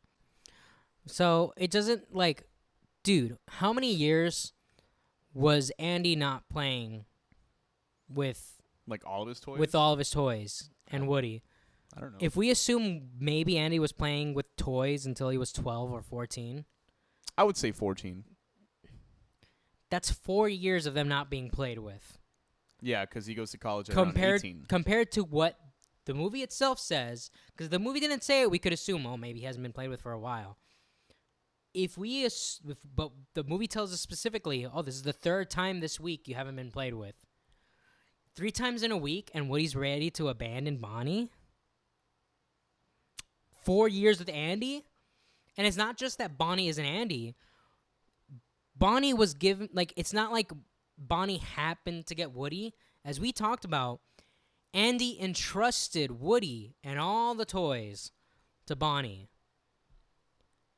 It's not a stretch to think that when he comes home from college, he's probably going to visit Bonnie, and he's probably going to want to, like, check out either how the toys are doing or, in general, just, like, see what's going on. And Bonnie is going to have... Dude, how much was Bonnie crying over losing Forky? Yeah, like a ton. Like, if she realizes Woody is gone... Dude, like... And so, what did we learn from Woody in the first movie? It's okay that if you're not the favorite toy. Right. What did we learn from the second one? That it's better to live a short life with a kid than to live a long life forever. Exactly. And then the third one... The final lesson that all of them learn, and that the song says, "We belong together," is they should stay together. We belong together. It's a good song. And now they're not together. Now Woody's like, and at the end of Toy Story 2, Woody tells Buzz that no matter what happens, no matter the uncertain future, like it kind of leaves on like a... Toy Story 2 ends on a bittersweet note of not knowing what's going to happen in the future, but knowing that Buzz and Woody are always going to be together. And that's it. Buzz and Woody are not going to be together anymore.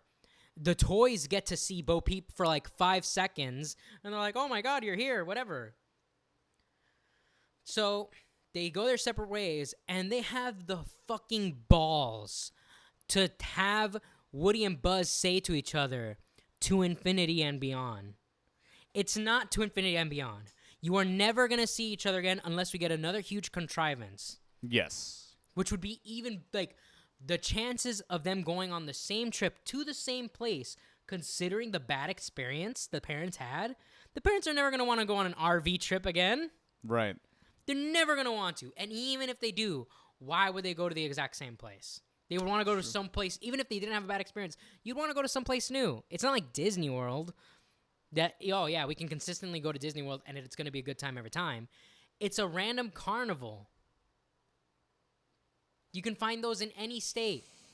And then on top of that, you get to go to any state. Yep. They're never, Buzz and Woody, without an extremely insane contrivance, are never seeing each other again. It's true. So. And some people have said, oh, well, now Woody stayed to help out other toys find owners. That wasn't part of Bo Peep and Woody's discussion as to for why he should be a lost toy. That was not part of the equation at all. That's just something they added to the credits to be like, oh, look at what Woody's doing. It's nice that Woody's doing that. And if that was part of his plan, it would make a little more sense. But the only thing we see that Woody wants is to get played with and to be with Bo Peep. That's not enough. And that's very selfish. It's very selfish. It's very, very selfish. Extremely selfish. But what can you do? The movie's already out. It's already made. You can't rewrite it. So just like the sequel trilogy, it's sequel. not canon for me. I'm saying this right now, folks.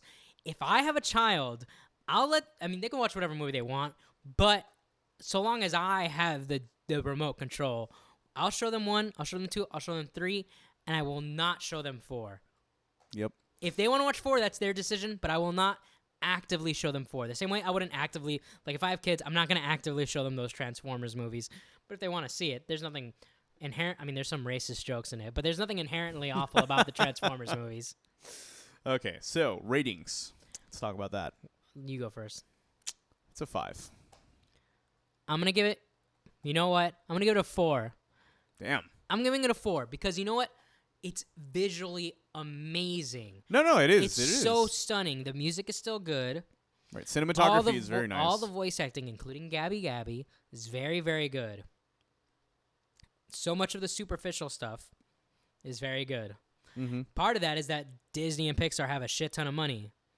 Very true. It's unless you really hire back, which is why it's amazing how The Lion King, dude. There's like a lot of parts in The Lion King remake where the microphone peaks.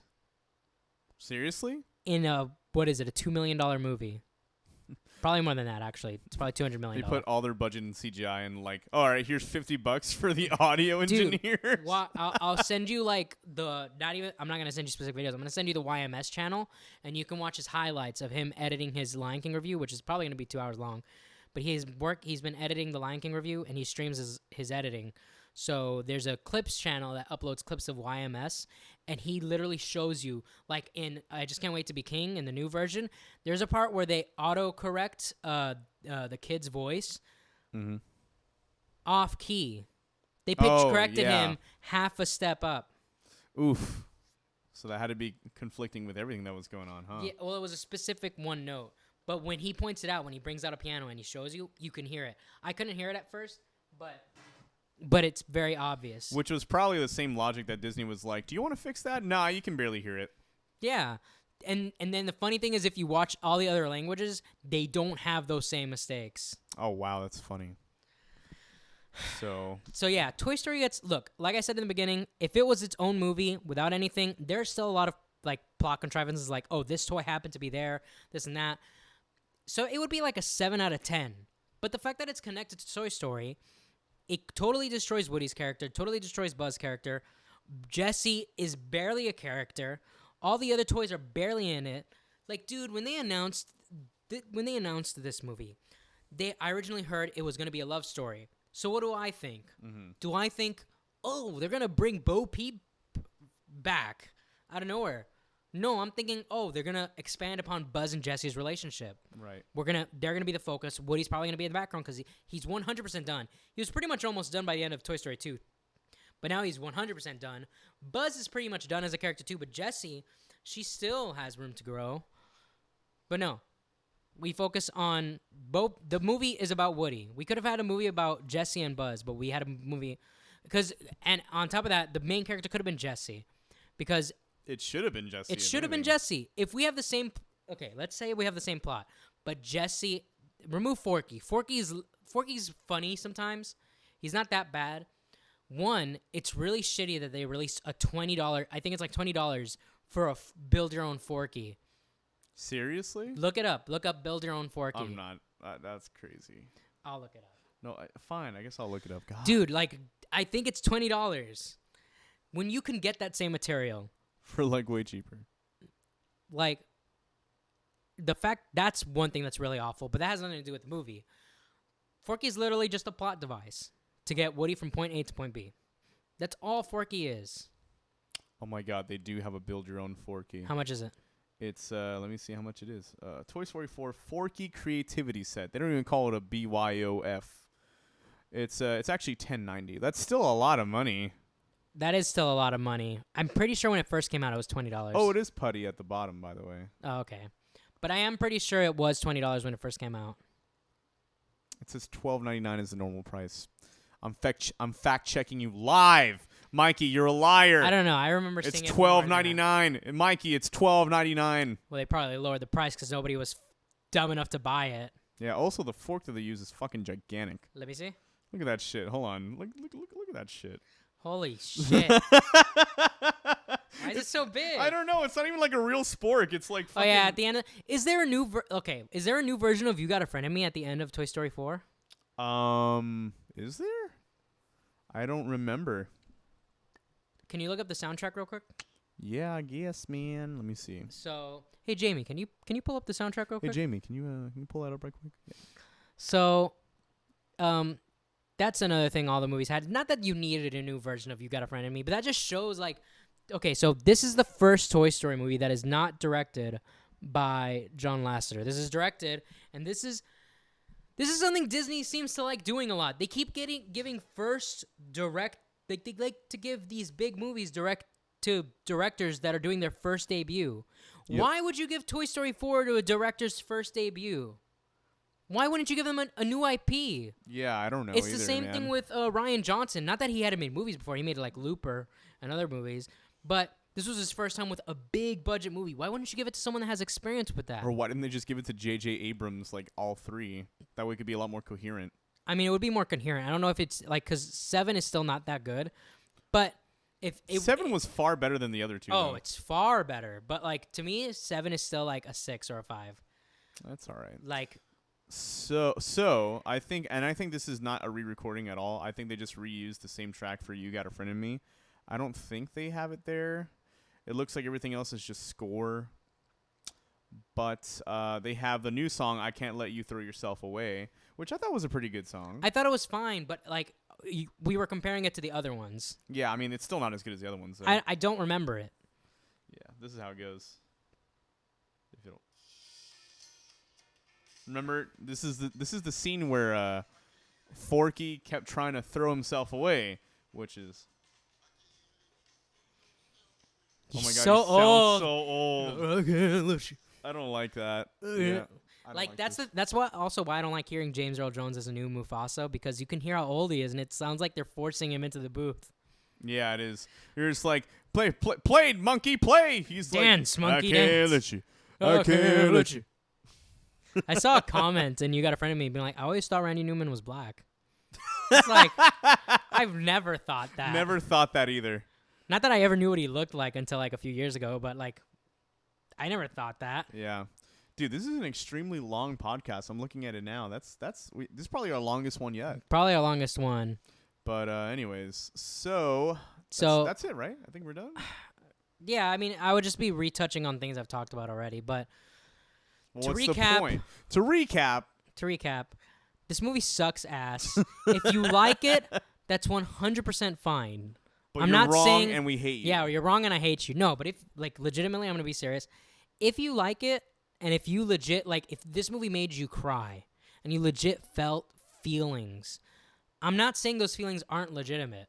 Those are what you actually felt at the time. When I first saw The Last Jedi, I liked it. I thought it was great. And then I saw it a year later, and I was like, wait a minute, this is shit. But when I first saw it, I mean, all that joy I had when I first saw it, that wasn't delegitimate or illegitimate. Illegitimate. I felt that shit. And if you And even after all of our criticisms and you still watch it and you still like it, that's 100% fine. You can like movies and like we can, first of all, we can have different opinions. Second of all, even if a movie's objectively bad, you can enjoy it. That's perfectly fine. It's very true. Like how I still kind of enjoy Batman vs. Superman, even though I know it's a terrible, terrible movie. Yeah. I enjoy it. I really like Amazing Spider-Man 1 and 2. Those movies are dog shit. They are. They're so bad. They're really bad. But I'll tell you, I like those two. I love his suit in 2. And suit in 2 is actually like it's perfect. comic accurate. Although I do like the Homecoming suits as well. I like all the suits. Do you like all of them? I don't like the Amazing Spider-Man 1 suit. Did not like it. It grew on me, but I did not like it when I first saw it. I'll say that. I still don't like it. I don't like it at all. That's fair. It's like them being like, "Oh, we're gonna Dark Knight Spider-Man." It's like Spider-Man's not supposed to be Dark Knight. Spider-Man's supposed to be like Superman, which is why Man of Steel sucks ass because they try to Dark Knight Superman. I thought Man of Steel was actually one of the strongest DC films. Well, if you compare it to the other ones, definitely. But that's not saying a lot. Well, I mean, okay, well, look, Wonder Woman was good. Superman, if Batman doesn't kill, Superman definitely shouldn't kill. Well, actually, that's not true. Superman kills more often than Batman. Kills more often than Batman. But still, not on his first go. Hey, you don't know that. He just snaps that poor guy's neck, and then someone was arguing with me online. They're like, "Oh, well, what else was he supposed to do?" I don't know. The writers don't have to write him in that situation. I guess that's true. I hate when people argue about movies as if they're set in stone and they couldn't have been written differently. Like, that's another thing that I think is productive about our conversation today is that I'm bringing up ideas to fix Toy Story 4. I don't think it's unsalvageable. You know what? Then fix it. Become a filmmaker and fix it. If legit Disney came up to me and says, "Hey, do you want to direct Toy Story 4?" I would say I'll advise, but I'm not going to direct because I'm responsible enough to understand I do not have the experience to do that. Right. And Josh Cooley should have done the same. He should have turned down the opportunity because, look, Josh Cooley, if we're going based only on the directing and not the writing of the film, it's fine. The directing is perfectly fine. Yeah. I was going to say Josh Cooley, more like Josh Warming. And Toy Story 4, by the way, has the most writers when it comes to the story. There's John Lasseter and Andrew Stanton, which has been on every film. They return. How big of a role they play? I feel like they didn't have a big role. I would be surprised considering what we experienced. Well, we got to watch the behind-the-scenes stuff on the DVD. I'm not watching that because they're going to have all the actors being like, dude, Tom Hanks was like, this is like, I cried at the end of the recording of this. I'm like, shut up, Tom Hanks. Did you? I mean, if you did, that's fine, but I don't know, man. So Tom Hanks is stupid. Hey, that's right. We're calling you out. Tom Hanks, I hope you're listening. And if you are, you're stupid. I wonder if you talk to Tom Hanks privately, if he would, because maybe he doesn't. I'm sure he has so many other things on his mind. He doesn't even think about this shit. But I wonder if he heard our podcast. He never will. I wonder if Tom Hanks ever heard our podcast. He heard our criticisms of the movie. And I talked to him privately, not publicly because Disney will smite him. But if we talked to him privately, would he agree with our criticisms about Woody? Because Mark Hamill at first was saying, yeah, this isn't Luke Skywalker. This is like Jake Skywalker. Like, he's acting nothing like Luke. Yeah, pretty much. And then later on, he was like, hey, I don't want any problems in the community. So, it's just like, I think the movie's fine, whatever.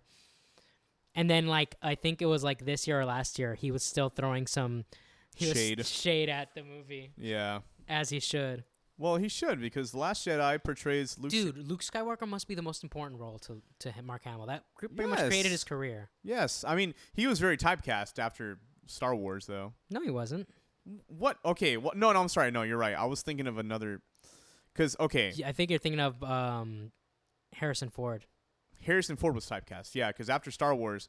What was it after Star Wars that he started doing all these crazy sci-fi I think films? Indiana Jones came before Star Wars, or maybe just after. But yeah, he was in a lot of action films. Yeah, and he was also in this rom-com that I can't remember. It was really dumb, and I hated it. But no, Mark Hamill, I mean, he ended up getting typecast as a villain when it came to VA work. Yeah, which is really interesting. Which, by the way, he is the Joker. There's no other. He's the best Joker. He's the best Joker, hands down. Mark Hamill, come on our podcast. We'll all show you our Joker impressions. No, we won't. No. I just start cackling. For our Halloween episode, I'll do a Joker laugh. You're gonna be the Joker. Oh, what should we do for a Halloween episode? I don't know. We could talk about. Well, we could do Halloween episodes for the month of October. Sure. All right, so I think we're done with Toy Story 4 and the Toy Story series. Yeah. So thank you guys so much for listening. Check out our music on Spotify and iTunes and all everything. that good stuff. And a few announcements. So Mikey is gay, like we said from before. no. So at the conclusion of this podcast, you will be hearing a cover of "You've Got a Friend in Me" by me and Danny, and I think it came out pretty well. I hope you guys will enjoy it. A few other announcements. We're gonna kind of have a loose schedule for the podcast, so we're sticking to every Saturday as a new episode of the podcast, unless circumstances prevent us. But this is basically how it's gonna run down. Once a week once a month we'll do a free episode where we'll either we'll just have a conversation like we did in the first episode, or we'll talk about a topic you guys suggest. We'll do a tier list where we basically go through like a specific subject. Like, for example, how we mentioned before, a Pixar tier list might be something that we do. And for those podcasts, we'll actually record the screen so that way you guys can see us messing with the tier list on the podcast. For the so those will be less of podcasts, more of just like a YouTube video. We'll have a review, so either we can review a series or we can review a specific game or album. And you guys can suggest any of these things. If you want a tier list, album review, movie review, any of those things, just hit us up. Either DM us or leave something in the comments. We prefer the comments to get us in that algorithm, baby. Yeah, baby. Baby. But you just let us know and we'll do that. And then we'll have a guest/interview once a month as well. Yes. But for our next interview, we're planning to have on our good friends JT and Kadir, and we're gonna tier list a bunch of MCU movies and a bunch of DC Universe movies. Yes. I don't know what I was gonna go with. Yes. Yes. I guess we hope you enjoyed this podcast.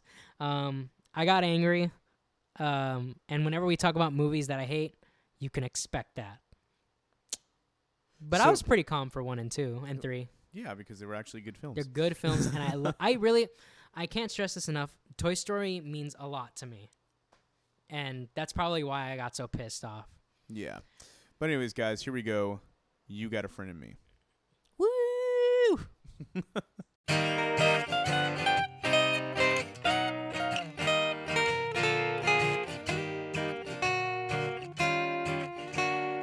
You've got a friend in me.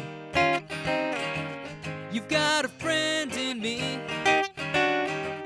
When the road looks rough ahead and you're miles and miles from your nice warm bed, you just remember what your old pal said. Boy, you've got a friend in me. Yeah, you've got a friend in me.